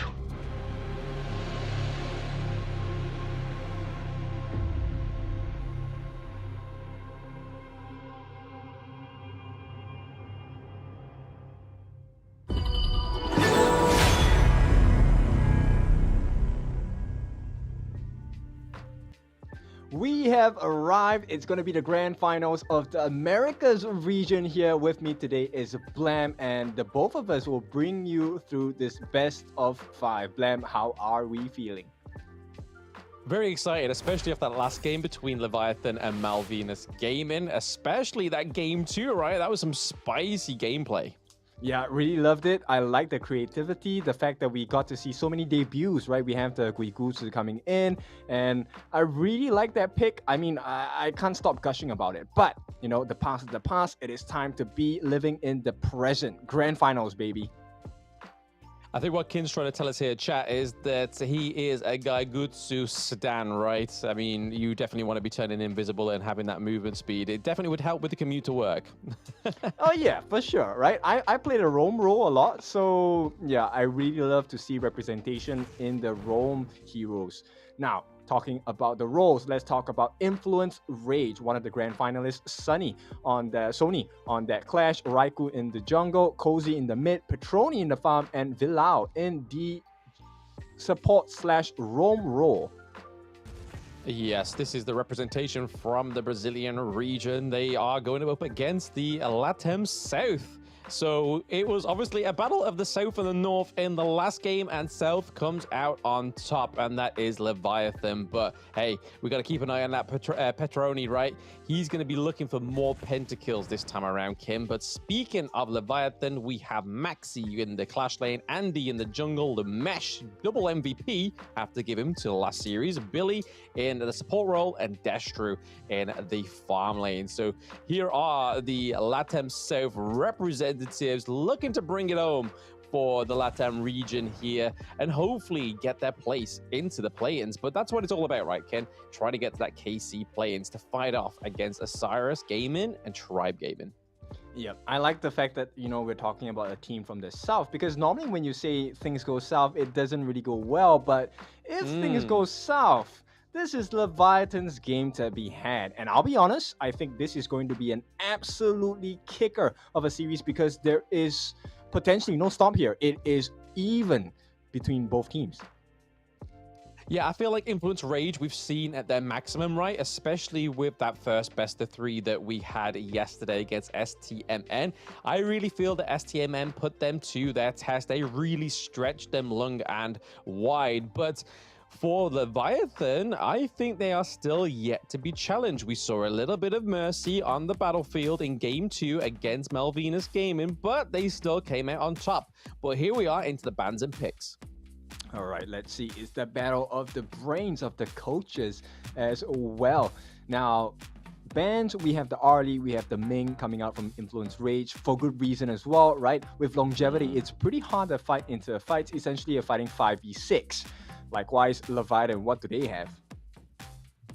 Yeah, it's interesting to go for the Ming off the table, especially with Destro. We've seen Destro on, not Ming, sorry, the Arlie off the table, as well as the Ming, because that could then definitely funnel in that damage for Leviathan Destro there. Ming, we've seen being paired up with a lot of farm lane heroes, and it goes very well. But the Chow and the Dolia both being taken off the board. Again, 2 big picks for our Influence Rage, especially the Dolia. But looking at that prio pick, we're getting Hugh Huan, but Leviathan with the Mai Shiranui. All right, so huge burst potential, right, coming out from both the Kachosen and the Ryu engine. The first level 2 spike is going to come from this Mai. And we've already seen the likes of Lumesh play very well on controlling heroes in the mid lane. Now, Mai not only offers control, but a lot of damage as well. Yeah, plenty of damage, but I'm really looking forward to Lamesh just literally take off those weights. He has been waiting for this moment, I think, just hoping that he can be that carry, right? We've seen him just be the silent hero in the background on the Lady Jen, on the Joe Yu, but Mai Shiranui is one of those heroes that allows you to get that limelight, and I think that's what we're going to see in this game one. Yeah, at the same time, we do have the Patroni Lung, so that's going to be a huge one. Really like the ban from Leviatan for the Sun Bin because it does have the capacity to really make things difficult for him. Because at this point, if he lands his time lapse properly, you might not get the unbridled outburst. You might not get that real engine off at the correct times as well, and that's going to be quite costly for the side of Leviatan. Yeah, quite costly indeed. But another thing that I've taken off the board for Destro is that Garo. So we can kind of see here, it's a little bit of a telltale for Influence Rage that these next two picks are going to be their front line, right? And Garo not only just helps with tanks, but with Yu Huan being able to give him shield and healing, and Destro just being with that magnificent placement we've seen him over the past 2 days. It's probably a very good ban to try and take out some of these hero pools for himself, because we don't know what he can and cannot play, but we know he can play the Garo and the Huangjong. Yeah, you know what? There are so many good picks here as well. Marco being one of them. We have not seen a Marco take its debut appearance here in the Americas region just yet. I'll be super excited if Destro can give us a inkling and maybe some reference to this hero itself. They are going to put emphasis onto Maxi first. That's going to be the Charlotte in his hands. Now, this is going to open up the doors for Influence Rage. So who are they missing? They're missing the Clash lane as well as that roam/support. Yes, absolutely. I can imagine that they would probably look for maybe a Liam Poe for this one, right? Because they don't really have any of the supports that could offer a tankiness with this, right? Byron fits in very well into this team comp, especially with the Huan, especially with the Lady Chen being able to start up those engages from a long distance. Byron, we've been seeing over the past 2 days, even the past 72 hours, those Clash lane backdoor plays from the players that play Byron has been huge, but they're actually going to go for the Zhuangzi, which again really shows weight to that Garo ban. Yeah, so this Zhuangzi is going to make a lot of work, right? Two very distinct situations that the butterfly effect is going to be very useful in. Number one, in neutral objective takes, right? We've already seen the likes of Billy using the Zhang Fei with the smite, and in instances where there is a tussle for that Tyrant or Overlord, it's normally the case where they kind of use the Unbridled Outburst Beast form to try and get the steal. Now, I like this. Look the Soyue coming out. That is so unexpected, kid. Destro? I mean, is it unexpected? The way we've been watching this player just have great positioning in these fights, the show you, right, makes sense only on Destro. He's able to just assault people from range. He's very sneaky at getting into those interactions at that last minute. Yeah, and one of the best things is he, simply because he does not have critical damage, everything converts into physical attack. He's going to be one of the most damaging farm lanes available in the game. Yeah, and I mean, it's going to be hard for the Zhuangzi to actually get up on the Shoyu unless he just has really bad placement, which we know Destro does not have. But I feel like this really opens up the limelight to be shined onto Lamesh on this Mai Shiranui, and I'm so here for it. Yeah, exactly. This early game is going to be very vital, and Patroni is going to be outranged at this point. I don't think there's going to be much things he can do in the early parts of this game. Yes, I mean, this region's really shaping up to everything that I wanted it to be, right? It was a great fight. If we was getting the full best of threes, we got a Tempest Dragon, and we've got some really nice fresh picks, right? We thought it was all down to the JPKR region with the Agudo and stuff like that, but now we're getting to show you come through, and it's just everything that I wanted and more. Honestly, we love the open series for these things alone. Yeah, we have to keep our eyes on Destro for that wild win, right? The moment he gets a snipe in, it's going to be extremely painful.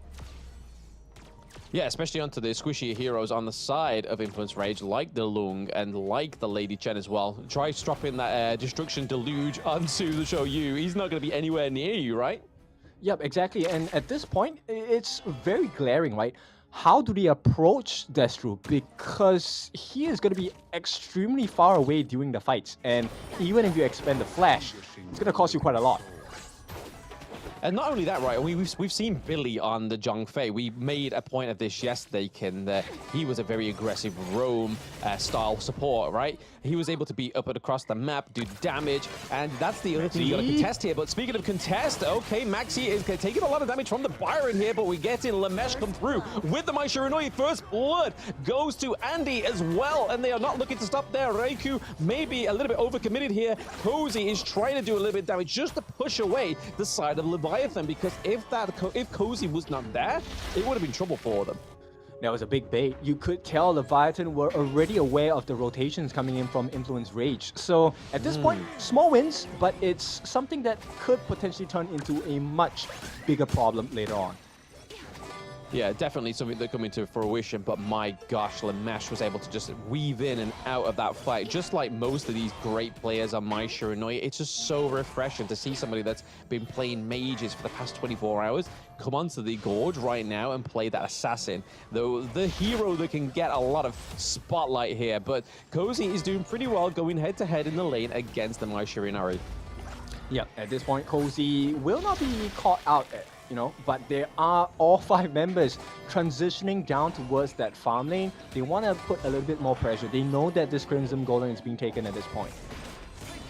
Yeah, it's kind of interesting to see where they were going with that rotation, right? We thought that it was going to go into the jungle. Obviously, the neutral objectives aren't up for another 40 seconds or so now, but it looks like they're just trying to freeze this mid lane, just trying to get a bit more priority, get some more gold for themselves.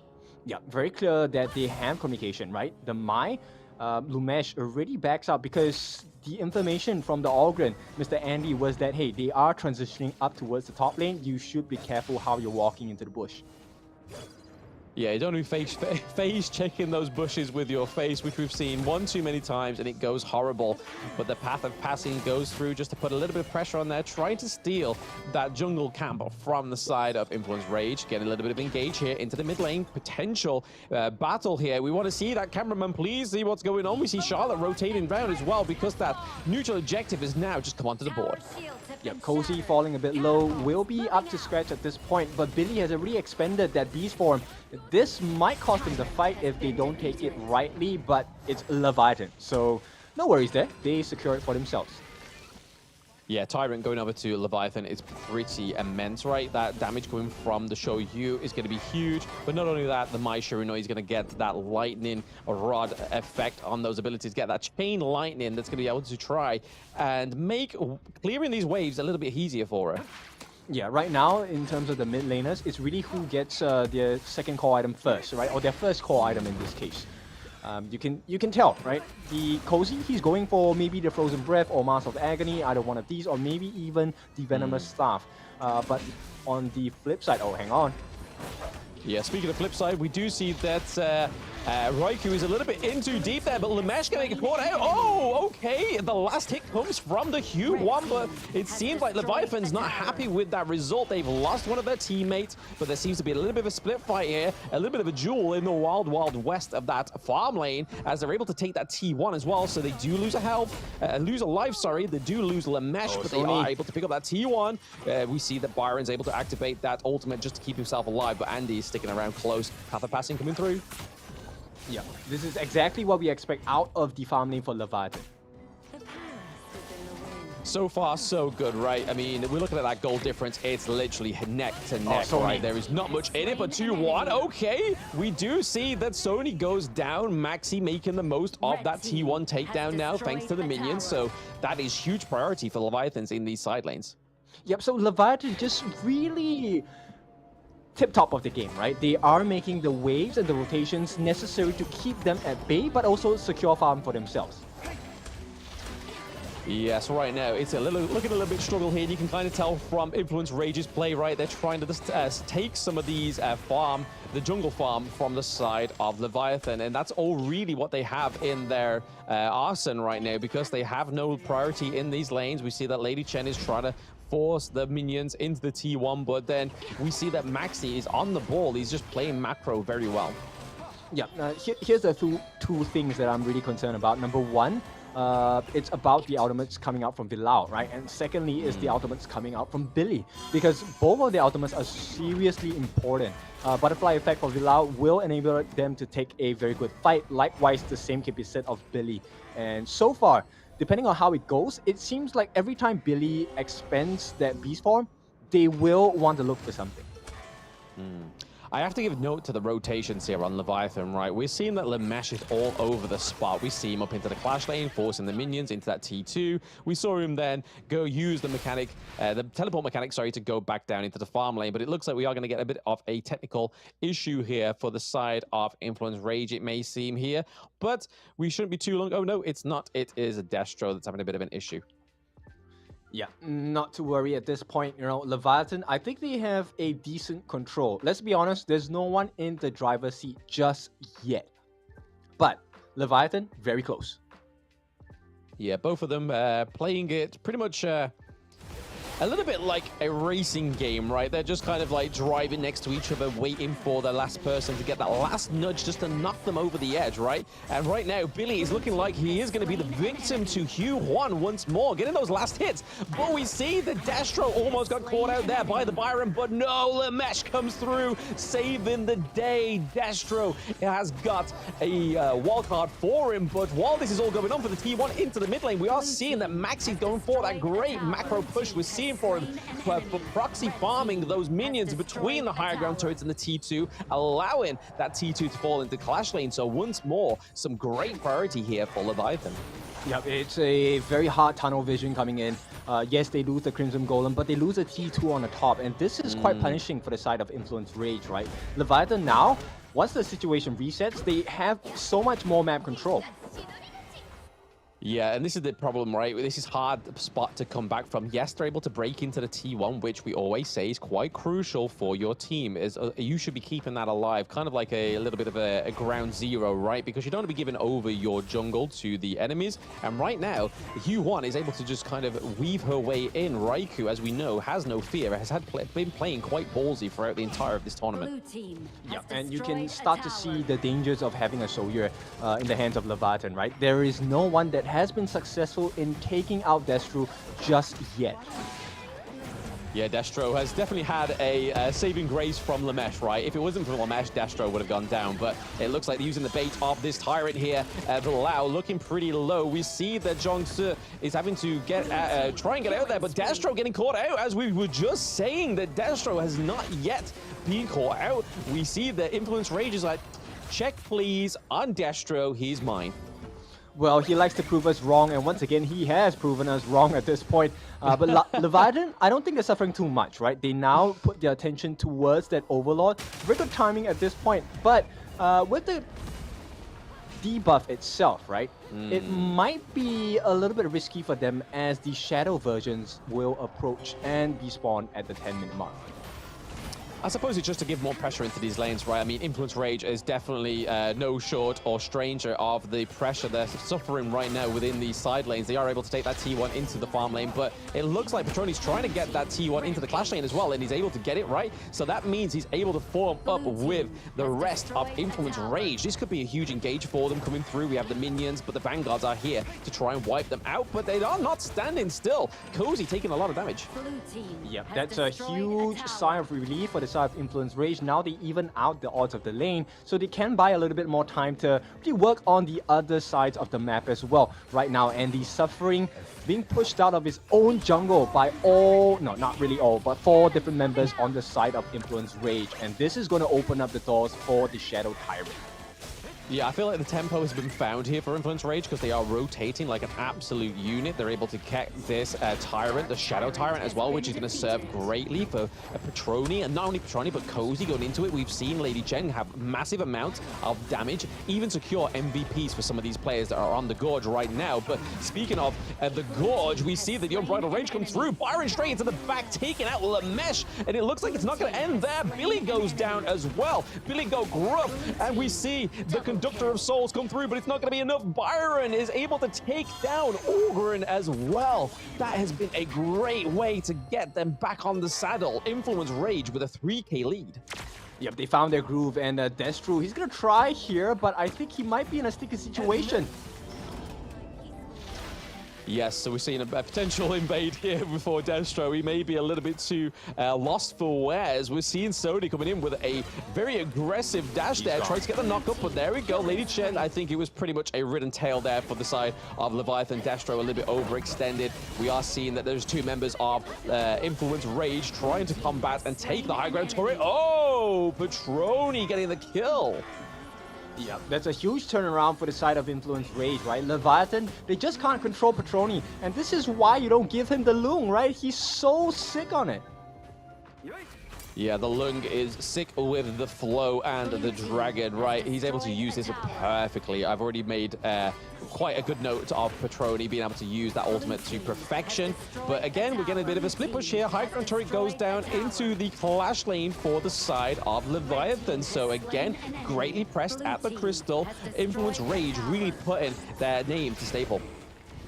Yep, they're looking for more though, Leviathan. They need to get some kills here, or it's going to be entirely unworthy of the efforts they put in for the first half of the game. 12 minutes in, they're already trailing by 7,000 gold. It's kind of like we got a bad influence from Malvinas Gaming, right? We're going on to Leviathan because that first part of the game was stupendous for Leviathan. Great rotations. They had the tempo. They had the priorities in the lanes. Right now, they're definitely playing with their foot off the pedal. Yeah, it's a difficult one because right now the sustain is coming through. Breakthrough robe even for the side of Raikou. He just is going to be a handful. He does have Pierce, he does have tank, he does have the heals. It's so hard to fight against Raikou at this point.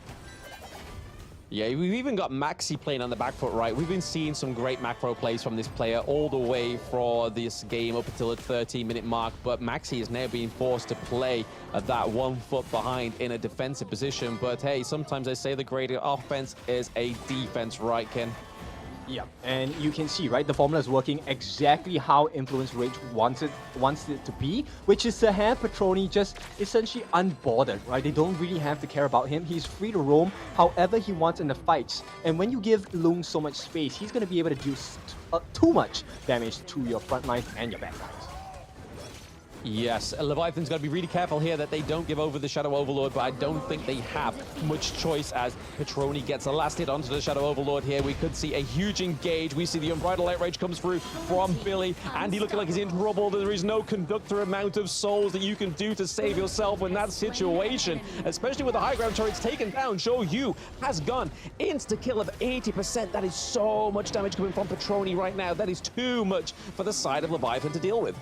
Yeah, and this is a perfect situation if you're coming in from Influence Rage. Even though Billy is still alive, right? But he does not have his ultimate. His passive is way far from where it needs to be. Yes, speaking of ultimates, we do have Cozy with the ultimate. We have a lot of engage here. We have a lot of damage coming through from the side of Influence Rage, taking game one from what we thought Leviathan, from that beginning part of the game, Ken, was going to go to themselves. Yep, it was just a warm-up, right? At the early stages of the game, they haven't found their flow, didn't really know what to do with the early aggression, but once they hit that stride, goodness me, Influence Rage just taking over that game. Yes, the Rage has been influenced right now as they take game one from Leviathan. So we really need to see Latam South really put some more respect on their name, because we can see from that game one, right, and from all their previous experience within this Open Series Split 2, they can do it, but they just need to just play constantly with the aggression, maintaining that tempo. Yeah, it's all about Raikou this game, right? Raikou is the sole reason why they could perform whatever they wanted to do. He was so tanky. Everyone had to pay attention to this Yuan. And look at the farm, right? 5-0-8 with the Frostscar Embrace, Breakthrough Robe, Mask of Agony, Frozen Breath, the slows, the burst, the armor pierce, and most importantly, the life shredding. That's what Raikou offered, but not only that, his kit allowed the entire team to be healed. And for one of the very rare times, the Lao made the Zhuangs work. Oh yeah, absolutely. This was played to perfection, right? The CC immunity coming through so that the Unbridled Rage didn't have as much of a kick as it normally does. Same with Lemesh's Maisha Noi. We saw in the early game when we were able to get those 1v1 pickoffs, but after that, in those team fights, that Zhuangzi was really a great asset for the side of Influence Rage. But we look at it here right now that the damage taken on Vilao is 28.6%, and then Raikou as well with a 33% damage taken. Just really shows to sustain. For those in the chat that don't quite are not aware of the Hugh Huan in the jungle and how fierce it can be, Influence Rage showing you right here the actual capabilities of this hero. Yep, they were bubbling underneath, right? I think more than half the match itself. And once they hit the strikes, it was just growth over growth at this point. Just taking 2 neutral objectives for themselves, 1 Shadow Tyrant as well as 1 Shadow Overlord. And boy, they made it work. 9,000 gold ahead. Let's take a look at the replays of this. Yeah, this replay, these highlights, is going to really show where Leviathan had their strengths and where their chinks in their armor started to show. And once something like that is something that the enemy team like Influence Rage get aware of, it's pretty huge, right? Because they are able to just manhandle Billy on the Zhongfei. These last hits from Raikou coming through from the Hugh Huan was just huge. A massive upset into these team fights that could have nonetheless gone in the favor of Leviathan. Yeah, which is why the roaming and support ultimates are so important, right? The moment Billy doesn't have the beast form, it's pretty hard to fight. And at the matter of the fact is, Villar was always saving his ultimates for the perfect moment. And once the shield came in, the fight was all over for the side of Leviathan. That's the problem, right? When you have a player that knows that they have to be very sort of frugal with their ultimates usage, that's deadly, right? Especially with that person being your support player. They need to know the masterful timing of when that's right to get that ultimate, that CC immunity, that shield come through. And it really shows with Influence Rage. And I can't really say there's a weak person on this roster. They are playing fantastic and really showing how strong the Brazilian region are, especially for some of these lesser known teams. It's crazy. Yeah, they're really showing us how to outmaneuver their opponents, and the one guy you have to keep your eyes on is the MVP of this game, Raikou, showing us not just the beauty but the elegance and the pain of Yu Huan here. 127.9 thousand damage across the board, never died the once this entire game, 5-0-8. But more impressively is the amount of damage and punishment that Raikou took. 84.4 thousand damage. It was a bottomless pit of punishment, and he was fine with it. Yeah, I mean, I don't like to compare players within regions, right? But the way that Raikou's playing and the performance he's showing is really similar to VKS's Danny, right? Like, honestly, his presence within the jungle, presence even just on the team alone, just showing how, like, even with the balls he plays, right? Danny's very much invading the enemy jungle as soon as he can. And Raikou is just literally the carbon copy of it. And hey, if that blueprint works for one Brazilian team, why not do it for another, right? Yeah, exactly. And when you have someone as stable as Raikou, you know a player like Petroni is going to take it up on all fronts. But talking about taking stuff, let's take a short break as we go into the second game of this best of 5 series. We're not just done yet. We'll see you when we're back.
Welcome back to the Honor of Kings Open Series Split 2, guys. We have just already been part of the Grand Finals. Game 1 already done, going under the belt of Influence Rage. Brazil's region is looking pretty strong against Leviathan, but hey, I think there's still a horse in this race for Leviathan. Oh, for sure, right? This is just a teaser. Of course, I think Leviathan, they have managed to find their strides in the early parts of the game. Right now, they just need to make sure they know how to close it out, right? So let's take a look at what's going to happen for game number 2. Any expectations or anything you think that needs to change for either team? Well, I mean, definitely it's hard to prio ban the Chuangzi, right? Because it's one of those picks that sometimes has done really well. I'd say it's done worse than it has done good, right, within this open series, within the American regionals. But it was just down to Influence Rage's Velo just being able to completely savor those ultimates for Billy's ultimates. It was quite a case of cyberbullying, right? I like that one, yes. And now, Influence Rage, based on what happened in game 1, it looks like they're very comfortable keeping the Yuan in their roster as well. Yeah, I think that's the thing, though, for Influence Rage. Well, for Leviathan, it's either ban out the Huan, but then let either the Chow or the Dolia come through. And we know that with Influence Rage, the Dolia is probably just as powerful as the Huan. Vilao on the Dolia is crazy, but we're going for the same Sung and Dance, or the same Lung and Dance, shall I say. Lady Jen coming out with the Lung once more. Yeah, they don't want to play the long game here. It's going to be tough. But Leviathan, they're going to swap out for now based on the picks. It is going to be Dun that is primarily at this point maybe still in the jungle. Now, Zhang Fei, I think Billy did a good job just now. Not the greatest, right? He should have been a little bit less trigger happy with the unbridled outburst. But as it stands, I think it was just due to the pressure of Influence Rage. Every time they noticed that Billy was out of his passive, they initiated a big team fight. Yeah, so you can see here with the Sunbin ban, I can honestly see here the Chuangzi actually be banned after this as well, which would then maybe mean that the Motsu may come through for Influence Rage. We're not too sure yet, but the Garo once again makes a lot of sense, especially when you're playing against a Huan. Really, I would not give a ban to Chuangzi though. I feel it would be a total waste.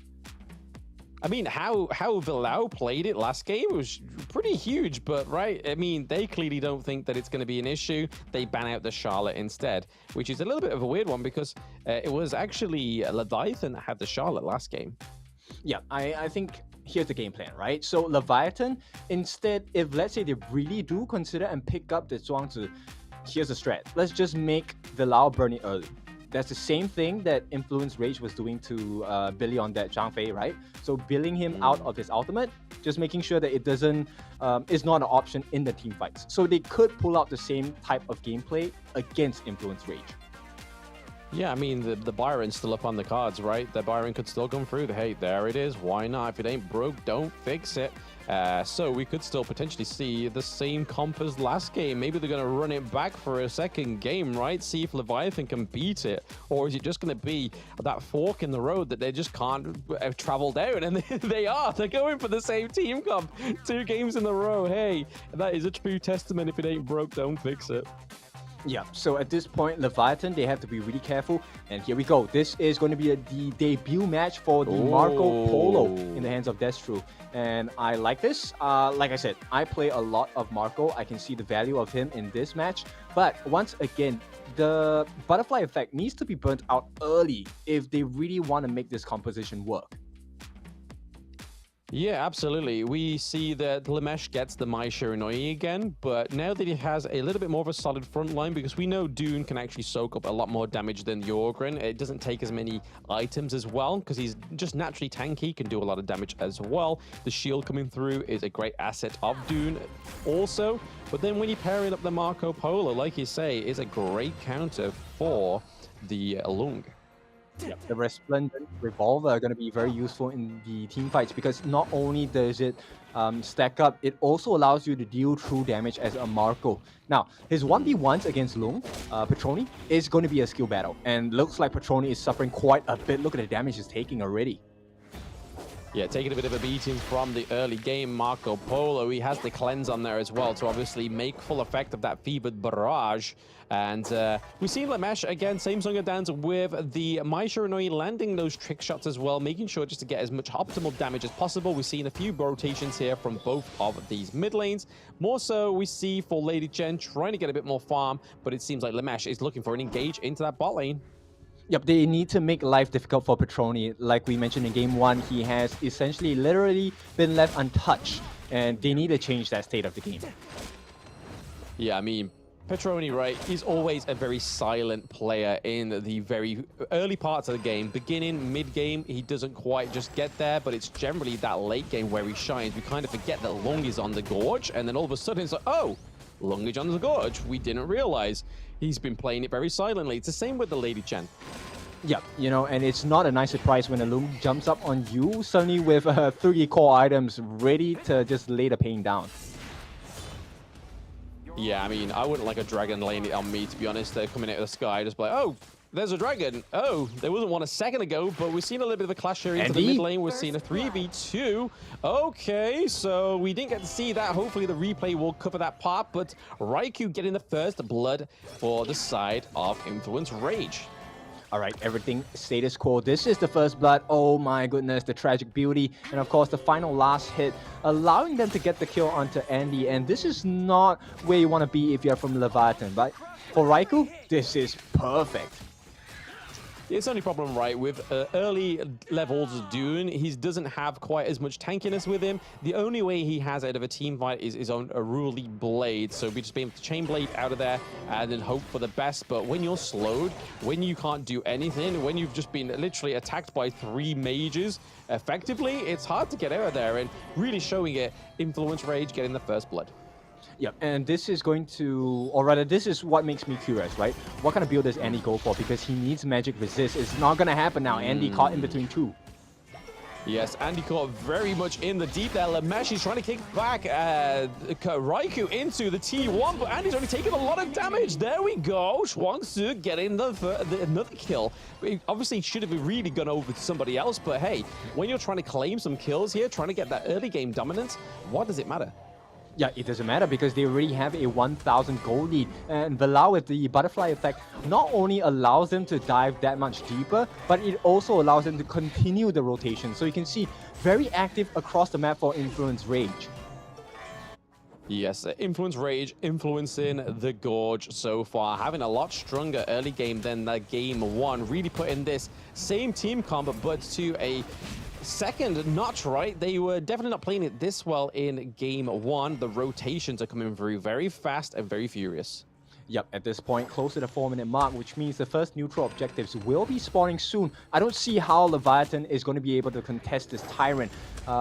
Growth-wise, Destru is nowhere near where he needs to be. You know, Sparkforce Jagger, he still needs the Doomsday to be able to deal with Bilal on this round 2. Yeah, we can see Bilal already starting the neutral objective here for Raikou and Cozy to come round, rotate, and try and take it as fast as possible. Both of these being high damaging heroes as well is just basically doing that job. Petroni just gets rotated around. He's like, hey, I can offer a few skills. We'll get it run down pretty quickly. And that's exactly what they've done there. No way in. They have gatekeeped the Tyrant. Yeah, it's difficult, right? I hate to be the one to place it like that, but Influence Rage just doing the ground and pound at this point. Leviathan, they haven't found any entry points just yet. Top lane, they're going to try on Sony, but is that really going to work out? Sony taking us a very surprising 2v1 there against Lamesh and Maxi, which was really surprising. You'd think that the damage coming through from Lamesh, from Maxi as well, was going to be enough to take down the Byron 1v2, but not quite. We're seeing a bit of an engage here. The Unbridled Rage comes through. Andy is into the thick of it. Lamesh is already pretty low. Same with Maxi. They're playing from the outside of this team fight, not actually being able to get away in there. So again, not being able to commit to that team fight is definitely showing that Influence Rage have the influence. Yep, exactly. And Bilal being at level 6, it's not really a high level, but the fact that he has an increment in the levels, the butterfly effect essentially negates the first wave of damage that comes out from Leviathan. Yeah, we can already see here some of those armor pen second tier items coming through. We have it on the Lung, we have it on the Byron as well, which is going to be troublesome for the likes of the Zhongfei and the Dune as well. So making sure that they don't take as much damage as possible, because if they do, it's going to be trouble street for them. Yep, exactly. You know what? I want to point attention. Raikou now has level 10. He is already tough enough to kill, but when he's over level, and you are under level, it's really impossible. It's quite impossible to pull this move off where you can maybe get a kill on Raikou. Something miracle, like many miracles need to happen. I don't think it's a miracle when it comes to Raikou, right? Because this is something we pointed out when he played Kaiser against the previous team. Like, he was level 12, and then the other team was level 10, Entity 7. And it was kind of just like, whoa, this guy knows how to farm. He knows how to make the most of that XP, that gold, and it's already showing. Every game that we watch of Raikou is always levels ahead of the enemy jungle. Yep, exactly. And because he has taken the buffs, he does have the countdown timer of these buffs as well. So he is going to be constantly invading. He's able to tank it up, and here we go. The pressure is just insane. Yeah, Maxi going in with the barrage of swords there, just trying to do anything just to keep Raikou off of that Crimson Golem. But the thing I like to point out there, Andy was in the bush to the right of the Crimson Golem, and then we just had Raikou just like, you're not getting in there, bro. I am literally just using my AoE skills. You're not going to do anything. I'm doing too much damage to you right now. I am like 2 levels above you, so that's a lot to be contesting with when you're Leviathan Andy. You're playing a tanky jungle. You know you're not going to do any damage to Raikou right now. Yeah, exactly. And Maxi maybe getting caught out. Death at Sunset going to be committed as well.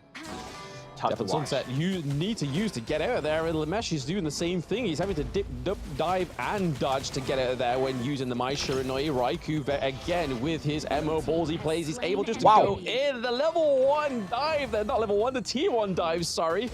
For Cozy getting that slam dunk onto Destro is vital for the side of Influence Rage. Really trying to open up this mid wave here. You can kind of see the Zhongfei is stalling to try and keep that minion wave into the T1 on the side of Leviathan, but it's not going to be quite enough because we see that Zhuangzi is just trying to force him out of there, and hey, Influence Rage get another T1 in that mid lane, and that's fatal for the side of Leviathan. Yeah, Influence Rage definitely have found their structure, right? Everything is working out for them, and Velau, he's just that enabler. Every time you have butterfly effect open, you know they're open for a fight. Absolutely. I mean, even if that's right, he's kind of always chasing off the likes of the Zhongfei, chasing off Dune anywhere to be the full frontal brunt of attacks from the side of Influence Rage. But right now, we're seeing a lot of damage already going to Zhongfei. That T2 is opening right up right now. Billy only level 9, as the rest of them on the side of Influence Rage are already like miles ahead in terms of the experience. Yep, this is so oppressive, right? They're gonna try. Destro is making his best efforts on the bottom side of the map, but it's not gonna count for much because at this point, essentially just the top lane T2 is left. Oh, Destro, this is a hard one. Destro actually getting the one up onto Sony there into the farm lane, and they're looking to maybe take down this T1. He's playing from behind the T2, sorry, so he can try and escape, but we now see the Influence Rage coming around Cozy, and it's so hard for him to get out of there. It is pretty much a done deal for the side of Influence Rage, picking up another kill, putting them 3 kills ahead. But look at that gold difference, Ken, right? Yeah, 4,000, it's nothing to joke about at this point, especially when the level advantage is so distinct between the two teams. So at this point, Leviathan, I think what Destro did there is exactly what he needed to do. He needs to give his life for this because they need more map control. It doesn't matter if he dies once. They've already died so many times, right? Well, 4 times only, but it's more than enough in their case. Yeah, so far for Influence Rage, this is looking like a bigger dominance from game 1, right, Kin? They are able to get to the early game. They are not suffering into the mid game like Leviathan did. We're going again for another big engage. We have Yu Huan straight front and center, just being able to deal a lot of damage and soak up a lot of damage. Level 14 compared to Andy's level 12. That level 2 level gap has not faltered on the side of Influence Rage. And it's not looking like it's going to slow down here as well. The Unbridled Rage comes through, just being able to first back, but the CC immunity comes from the Zhuangzi as well. But again, Doom taking so much damage and just not being able to do anything with it. They have means of getting into the backline, right, for Leviathan, but they just aren't able to do it. Influence Rage are just miles ahead right now. Yeah, but Influence Rage, they have to take care that they have to close the game soon, because Leviathan will start to hit certain power spikes within the next 4 to 5 minutes. And if they do not close the game within the 15-minute mark, we could see a swing. We could see a swing, right? I mean, maybe that's what Leviathan's trying to do here. Maybe that's what they're just trying to live out for. Stay alive nice long enough until your opponent's phone's battery dies, right? That's what they say in the game. But I don't think that's going to be the case right now for Influence Rage, as they're looking to maybe take this fight around the Overlord. We see that Destro's looking for another macro play. He's just trying effortlessly to try and just gain some map dominance here. He's able to do it. Sony going 1v1, but he's now caught up thanks to Villau gaining that kill there. But we're seeing a kill across the map thanks to Petroni onto Lamesh as well. They are taking L's here on the side of Leviathan. Yeah, both teams, their farm laners are making so much work there. If Sunset going to be committed, they will not get the kill here, but I think Billy is pretty much done for. Yeah, it's kind of hard to commit that death on Sunset when we know that Petroni has his ultimate on cooldown, right? So he's able to just use that dragon to get out of there. And there we go. Sony goes straight into the high ground turret, takes down Zhangfei. Billy is no more. High ground turret in the clash lane is no more. Maxi is on the run. They're forcing him out of the crystal, but we still have members of Influence Rage stuck in there. Hugh1 is committed, and that's what it takes to be the best. You are committed to those kills. Minions are at the crystal. It is a 3v4 right now. They're trying their best, but Sony comes around and gets another kill. That is Cozy getting another kill for Influence Rage. They just need the minions. It's just a matter of moments for Influence Rage to basically conclude this game 2. They're doing so much damage on the Destro, even though he's in the base safe. That is going to be a game 2 takedown for Influence Rage, currently up with 2-0. Yep, even smoother. They have found the formula for the wins here. Influence Rage just looking unstoppable at this point. And if this continues, I think we're gonna have the end of the day early here. Yes, we was honestly hoping for a closer best of 5, right? But so far, Influence Rage with the same team comp for 2 games in a row is smashing it. Yep, they don't want to be denied. They're so close. You know, when you see the end line so close, you're stretching out for it. That's what Influence Rage is going through right now. They see the ending, they see the light, they want to close this out, and they are so close.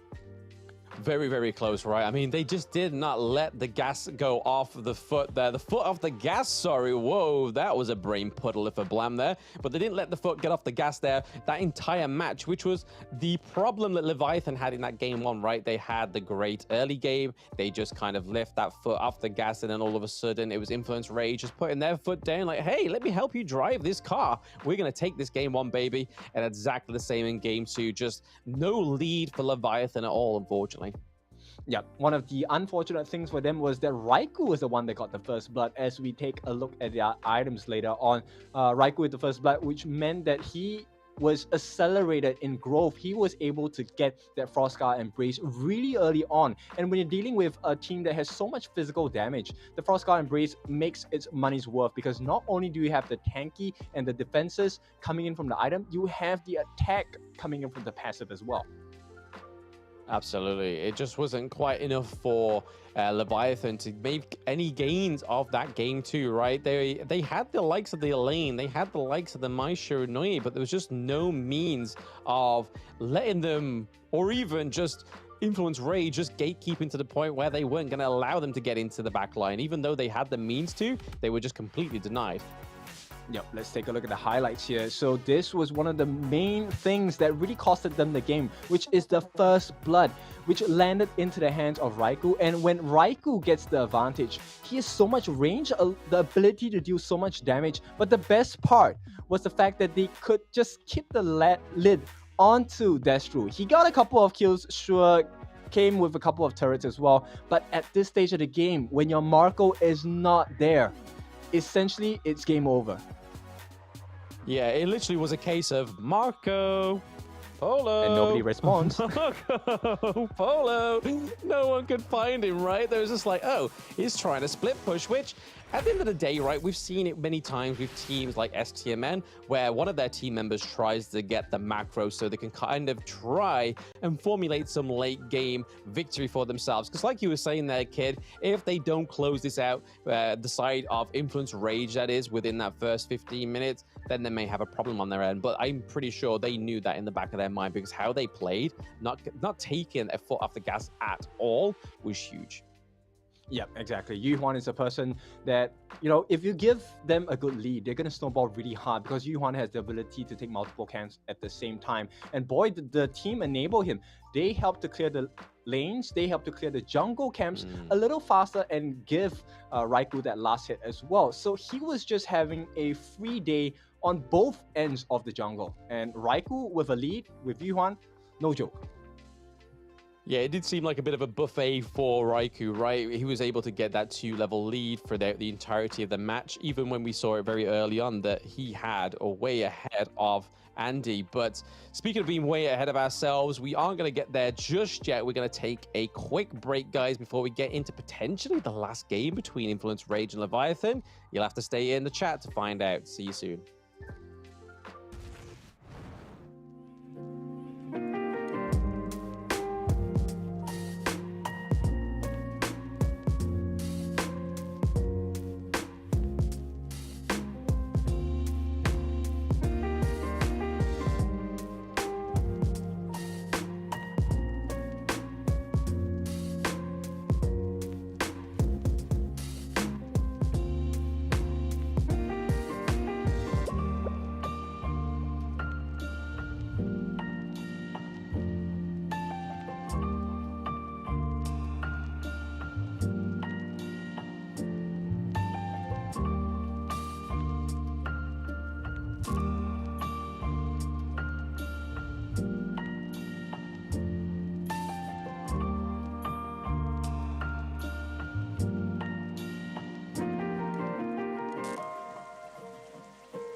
Now the ultimate from Gretzky, but hey, it doesn't matter. I can be on target. Очень неплохо получается со скачка. Литавинус раскрылся у Пулькака. Юнит раздает дэмэдж и пытается что-то придумать. So Jin's most common combo is the 1-2 ult, as we're just seeing here with AB8, perfectly timed, perfectly executed. Is that going to be a double kill? Oh.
powers that fell from Zephyr was a mysterious substance temporarily named Amber. In fields such as biomedicine, it may bring hope for post-disaster reconstruction.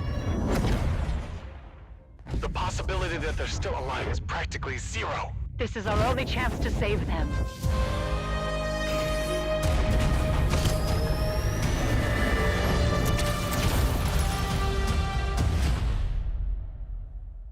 Doctor, we received a weak signal from Zephyr for the first time. Zephyr! Rescue!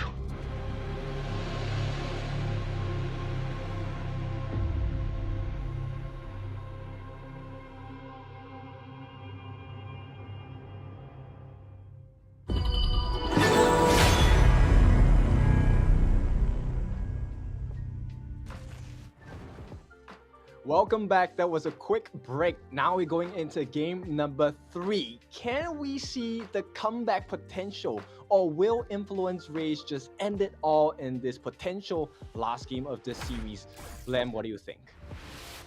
I mean, it'd be great to see a reverse sweep, right? At least a game go over to Leviathan, because they've been playing so well within the past 24 hours and even today, right? Just to get to this point in the grand finals. So it'd be really nice to see the boys just be able to take a point from the Brazilian team. But there's a reason why Influence Rage are at this point and at this form, because they have been against some of those greatest Brazilian teams in their own tournaments, right? Even HoK BR or any of the sort of like qualifiers. They've gone up against VKS, they've gone up against Loops, Be Bold as well. So they know what it takes to be great at this game, and they're clearly displaying it in this best of 5.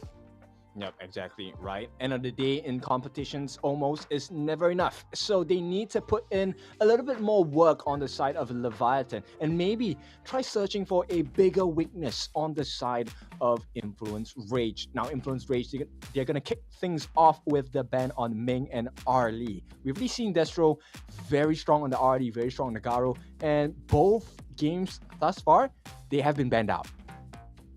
I mean, this is basically the same song and dance again for the side of Influence Rage. It's the Ali and Ming ban. We've seen it for the past 2 games, and they're sticking to it this time around. But hey, Coach Blam has been heard on the side of Leviathan. They've banned out the Hugh Huan, as well as the Dolia. It does give up the Dachao, which is a little bit unfortunate. Let's see how Influence Rage cook with this. Yeah, this is a tough one, right? This opens up so many doors. At the same time, the reset situation is really dangerous when you give a Dachao over. Simply, we've already seen this in the previous series, that Sea of Fate send back to the base and the recall back into the fight itself with the Eye of the Whirlpool, very costly to the opponent team.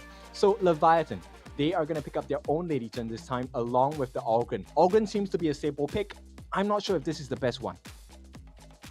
Yeah, it's going to be interesting to see where this Ogryn sits, right? Because he could go either into the Clash lane or into the jungle. What? Right now, we're looking at the jungle pick here, but it looks like we're going to get the Dachao in the mid lane, which is a little bit popular in the Brazil region right now, I've seen previously. So yeah, we're going to get the Dachao in the mid lane with Zhong Fei as well. So the Lao getting that big tanky beast. Yep, I say what because I love to play Dachao in mid as well. It's one of my personal favorites. Now, it is really hard to play against because she gets to reset every couple of waves. And it's a very simple one. And unless they have someone to displace her, she's going to get a free recall every single time. Yeah, I think it's quite a sensible thing here for Influence Rage, or even smart, right? The fact that they've got the Dachao, thinking, hey, they've got the support pick already pinned out, but then no, it goes to the mid lane. And then the Lung and the Zhong Fei come through, so they've got their farm at lane pretty much secured, right? So they don't have to think about support, they don't have to think about marksman, which right now, Petroni, tried and tested, that Lung has been fantastic throughout the entire of the Open Series, right? Yeah, once again, you just leave him open, right? But the question here is, what kind of tank do they want to go with? There's still so many options they can explore. They have the Tun, they have the Kaiser as well. These are all viable options for the side of Influence Rage. They kind of replace the role that Yu Huan played at the same time. Only difference, the reach maybe not as far. I love how they've changed the draft ever so slightly, and it's all down to one of Leviathan's bans. And then Influence Rage is just gone for the same bans for the third time. Really focusing on Destro's hero pool, right? We have the Ali, we have the Garo, we have the Huang Zhong as well. Just really targeting this guy. This guy cannot get a break. But looking there, we have the Dune, so it means that the Ogren's going to go up into the Clash lane. Yeah, and this opens up for the potential Kaiser coming out for the side of Influence Rage, one of the tankier members available within the roster to try and enable this Lung pick. But at the same time, Na Xiao cannot be underestimated. Her damage is actually pretty sick, and when she's not in the wrong position, she has one more extra slot to put in very, very destructive items coming in. Utility build, possible. Full damage build, also possible. No destructive deluge from the side of Influence Rage this time around, but it could potentially be a destructive the Chow. But we are getting the Charlotte and we're getting the Monkey pick as well. Something that hasn't been widely picked within the Open Series as a whole. I was watching the Philippines qualifier earlier, and Monkey comes through straight on the first game that I watched. So again, it's refreshing to see a new hero in the jungle. Not quite new, but still, it's a difference. Yeah, so we have seen a couple of Mankeys even in the previous qualifier finals for the Pacific region. This will be the first one, I believe, the debut one for Mankey in the Americas region. Let's see if this works out, because Mankey is quite the tank as well, and mobility is no issue for Mankey. With the Dream Roam that circle around, it could prove to be pretty fatal for the side of Leviathan.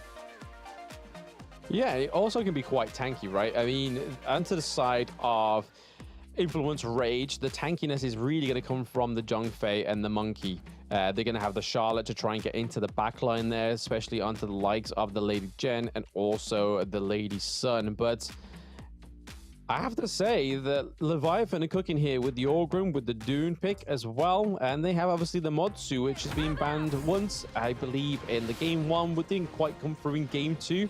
But he's a great shot-calling hero. Yeah, they just need to make sure that they keep their eyes checked out for Destro as well as for Lumesh, right? Because there's a lot of entry points that Influence Rage can kind of take up. They have the dive available from the Zhangfei, they have the dive available from Sony on that Charlotte, and most importantly, they have the dive from Raikou with the Dream Roll.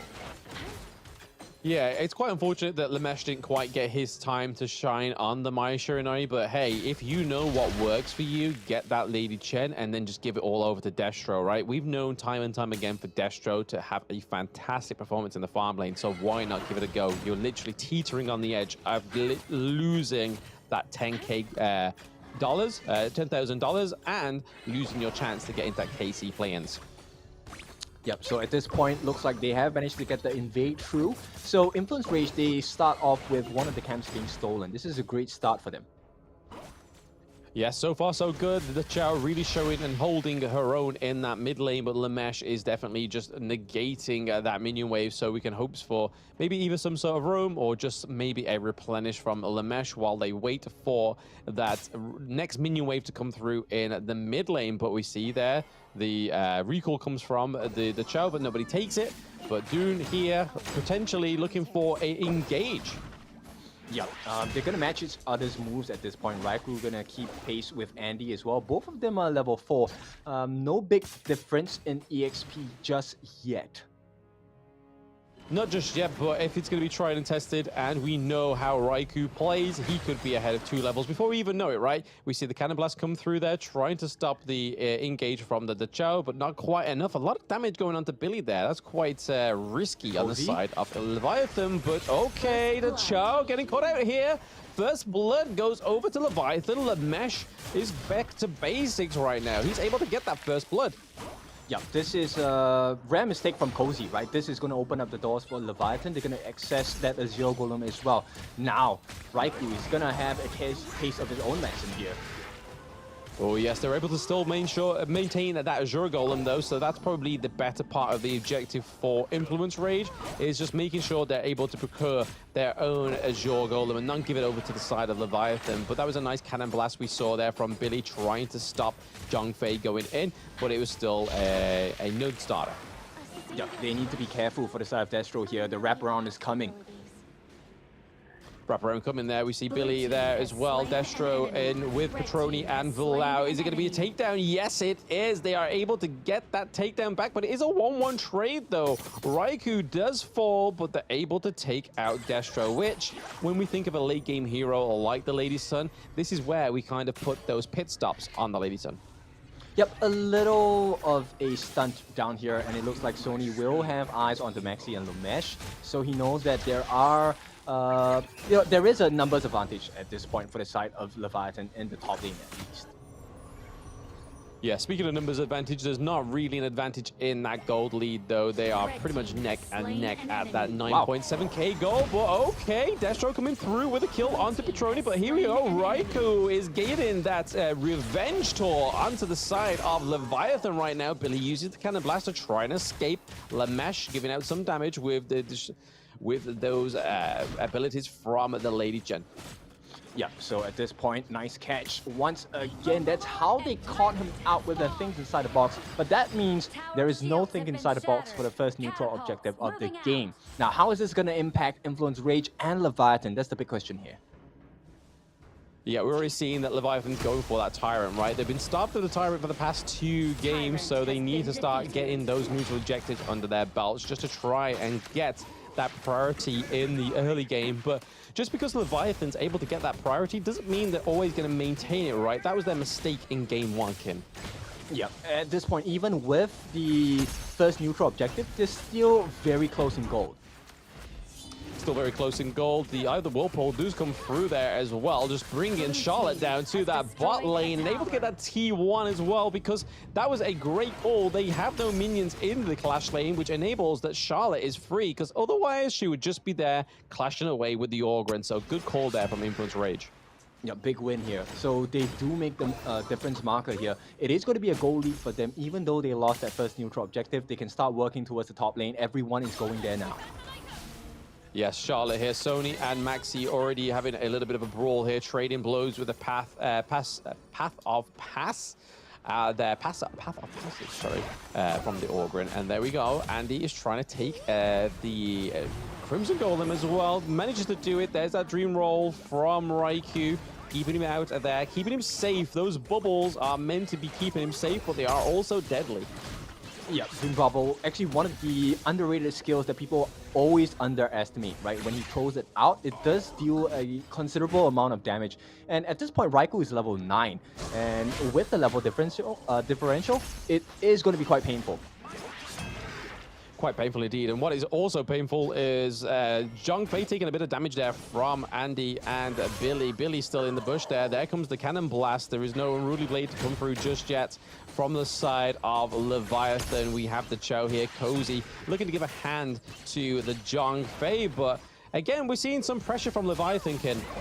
Yeah, but take a look at what Petroni is doing. They're leaving him alone once again. Leaving baby in the corner, and that is bad, right? They are looking to try and take this T2, and they've done a lot of considerable damage to it as well, which is troublesome for the side of Leviathan. But there we go, the other Whirlpool does come through, so the Chow, using that access from anywhere on the map, is able to try and force away the side of Leviathan. Lamesh trying to get the knock up here onto Raikou, is successful with it as well. Cannon Blast coming through, is able to sort of stunt that engage, and we can kind of see Destro rolling in as well, trying to do a lot of damage onto Raikou. Raikou's able to get out alive thanks to the Chow, which really just shows the capability of this hero. Yeah, big save, a lot of attention in the mid lane as well, but top lane's being pushed in at the same time. Yes, it seems like a bit of a brawl, right? This is probably the most brawliest we've seen both of these teams, and you can imagine the anxiety in this match, right? Because there's a lot on the line. Influence Rage already up 2 points, and then Leviathan are just one mistake away from getting completely wiped out of the open series. Yep, dancing on knife's edge at this point, to be honest, because the goalie is just 1,000 at this point. But when there is a big team fight win for the side of Influence Rage, it's going to cost them a much bigger deficit for sure. Yeah, that's the kind of thing you don't want, right? Influence Rage just to make sure they are able to, well, just maintaining that goal lead, right?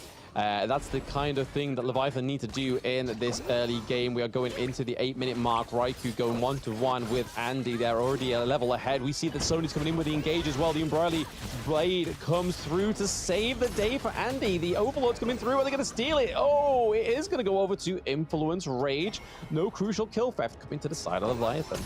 Yep, by the smallest of margins, right? 16 health left on that Overlord, and this is one objective. The equalizing objective that managed to get. Yes, we're having a bit of a tip for tat here. Oh, okay, nice bait there from the Chao. Is able to recall Raikou out of that team fight. Taking a lot of brunt there. We're seeing a 1v1 between Maxi and Sony up into the clash lane. The path of passing does come through to save Maxi right now. And we see that Sony's forced back that T1 to keep it alive. Yep, they're ready to get another fight started, right? Raikou has been reset. He's ready to join the fight. Passive is on board as well. He does not have the Dream Roam just yet, but they're going to try and establish a little bit more control around the map before they start working on this Tyrant.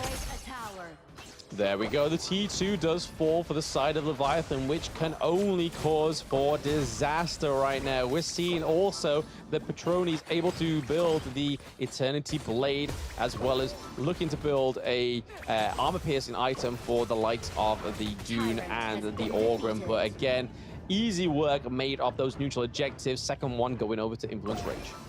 Yep, across the board, I think slight lead for the side of Influence Rage, just based on EXP as well. But gold, a much different story. It's going to be 3,000, 2,000 ahead for the side of Influence Rage, and they might be looking for more. The Lao does have his ultimate out. Okay, so they was able to get the T1 for Leviathan there, so that's great. That's going to get them a little bit further ahead with the gold. The Eye of the Whirlpool does come through. They're kind of fearful of that Eye of the Whirlpool, and rightfully so on the side of Leviathan, but they've got to recall, because we see Petroni is trying to lead that Vanguard up into the high ground turret in the farm lane, at the same time trying to steal away that Azure Golem, which is going to be huge, a detriment to Leviathan. Andy here, and Raikou's in the thick of it. Same with Valau. They go in with an engage. The CC Immunity comes through the Dream Roll onto Andy to try and get a kill there, but nothing quite makes it into fruition for the side of Influence Rage, other than that T1 in the mid lane, which is huge right now. We have the Shadow Overlord and the Shadow Tyrant onto the Gorge. Yeah, but they need to get out now, because at this point, Valau does not have his ultimate available. His passive is really low, and I don't think it's an ideal fight for the side of Leviathan. Yeah, it's probably best for them not to take the fight right now, because they don't have the lane priority either. So there is no sort of cause for concern for the side of Influence Rage. We have that Sony's trying to push that T1 as well. So that's also a cause for concern for Leviathan. So do they take the neutral objective? Do they allow that T1 to fall? Right now, they're pretty much desperate for anything. So a T1 for a neutral objective, especially a Shadow Tyrant, would be a good trade for them, right? Especially going into this next engage. Cannon Blast coming through. Dream Roll goes on to Billy as well. There we go. Zhongfei with the Bill out is struggling to try and get the kill onto Billy, but that's not going to be enough. The Chao gets the kill onto Andy, so that is a 1-0 trade. They get the mid lane T1, they get the clash lane T1, and it looks like that's setting up that Shadow Tyrant. That's a masterclass in playing the map from the side of Influence Rage, right?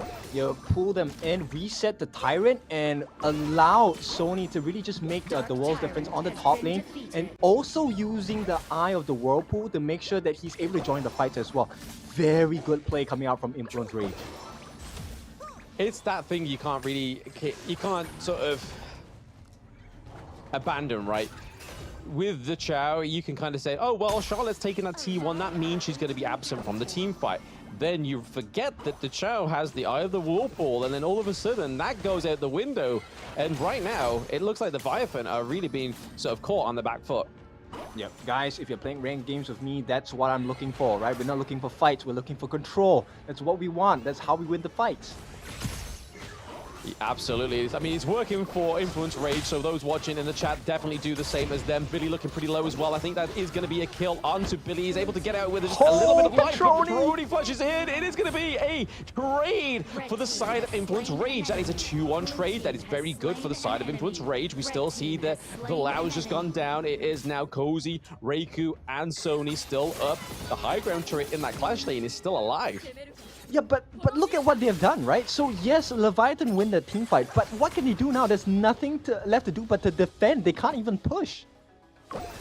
Yes, unfortunately, that is the predicament they've been put in there, Kim, right? So Leviathan, I mean, Influence Rage knew what they were doing, right? They knew that if Petroni was able to get in there and get the kill onto Billy, it meant that there was going to be a bit of a further team fight. And in the end, it was a 2-2 trade, but it definitely went into the favor of Influence Rage, as you can see, and as you've just rightfully said there, Kim, that those lanes were all pushed in the favor of Influence Rage, and still looking like that. Perfect gameplay, and you know what? Petroni has had collected that siege breaker into his arms, into his kit and inventory. He's a pain to deal with. If I'm not wrong, his last item should be the Daybreaker, so he is just going to lay the hurt. Oh yeah, a whole world of pain awaits the side of Leviathan when we see that 6 items stacked Petroni on the Lung as well. But you can kind of see the gold difference, right, between Lung and Lady Sun. It's a whole 1.4k, which is huge at this point. But overall, the gold difference is around about that 6k gold difference for the side of Influence Rage, which again is huge going into that 14-minute mark. Yep, they're looking for the opening into the base on the side of Leviathan, right? And now with the Shadow Vanguard going to be spawning across all 3 lanes, and a Shadow Overlord this time, they're going to place it on the top lane. And this is good because Sony is already working on that pressure on the bot. Pressure on the bot. We do see the Conductor of Souls come through for the Orgrin, trying to just take as much health off from Sony as possible, but that HP regen really saving his life there. Andy taking a brunt of that damage. Orgrin being forced back to the higher ground turret, because if he does not go back, it could mean that Influence Rage is able to capitalize and take down the higher ground turret. Andy is in major trouble now, but he's looking at him soaking so much damage, but Petroni comes through. That damage is just a little bit too much. The Shadow Overlords are into the top side of the map as well.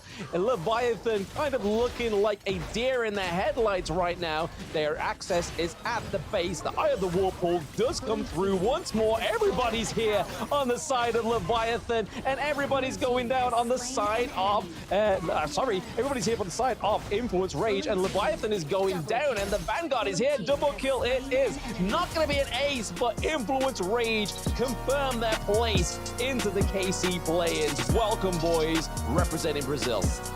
Congratulations, well deserved. This is one of the best team plays and execution of strategy I've ever seen in the professional circuit, besides the world-class teams that have taken the stage thus far. So Influence Rage, they were just pulling them all across the map. You want to defend top? Sure, let's take a split push at the bottom. You win the team fight, doesn't matter, all 3 lanes are pushing in. This was an absolute masterclass. Congratulations once again to Influence Rage. This was the point we was making in Game 2's draft, right, though, where we're saying, hey, they need to ban out that Hugh Huan just because it's been so deadly for Influence Rage. But then, hey, we were saying it opens up the fact for Dolia or Dachau, and in that Game 3, it was the Dachau that came through. Dolia has had her limelight on Influence Rage. Dachau, not so much, but hey, there's a reason why. That mid lane Dachau really made that hard for Leviathan to even try and step out of their safe zone.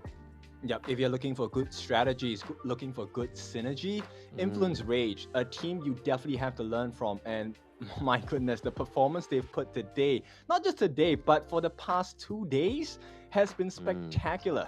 And well-deserved. I can only just gush and sing praises about them, because there was never any doubt they were going to take this 3rd game. They were in total control.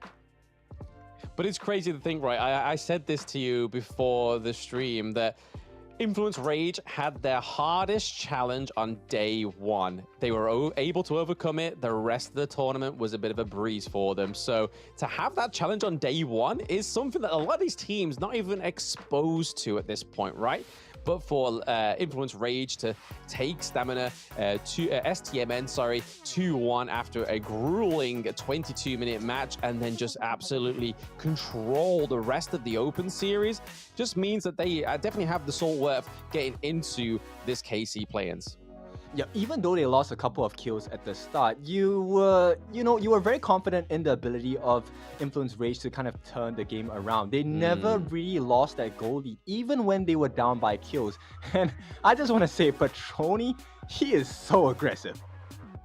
Oh, very aggressive. Like when you don't, like I said as well, this point was made earlier on. Petroni is pretty much in the shadows for the beginning to middle of the game, and then all of a sudden we get those aggressive flashes. Yes, he trades his life, but then from that point on, when we saw Andy just soaking all that damage from Sony, from Reiku, all of a sudden he just comes out of nowhere and just like down goes Andy's health, and it's kind of just like, whoa, this is really the power of a well-oiled machine, especially Petroni on the Lung. Yeah, you know what? When I play my ranked games, I'm not so scared of Lungs. But when I look at this Lung from Petroni, I understand why people love this hero that much. Put it into the right hands, he is a literal monster. This dragon has no equal. No equal indeed, but it's just nice to see there on that bracket point where we see that Stamina is the only team that's able to take that point off of them, and rightfully so. Like I said, it was their biggest challenge in this whole of the Open Series. Once they got over that hurdle, that it was basically a home run, right? So there we have it. Influence Rage is your grand finalists of the American Regionals Open Series Split 2 Finals. But it doesn't end there, right? We are going to be having another tournament start tomorrow. That's right. So it's been a day of clean sweeps, but this is the Americas region. Now, tomorrow onwards, we'll be taking a look at the EMEA region. And with that, it is going to be a slight change. I'm not going to be here tomorrow. I'm going to take a short break. But for Blam, he will be joined by none other than Hauler, our close friend here. So it's been a blast today. You know, it's been your favorite kind of tofu, Kindofu.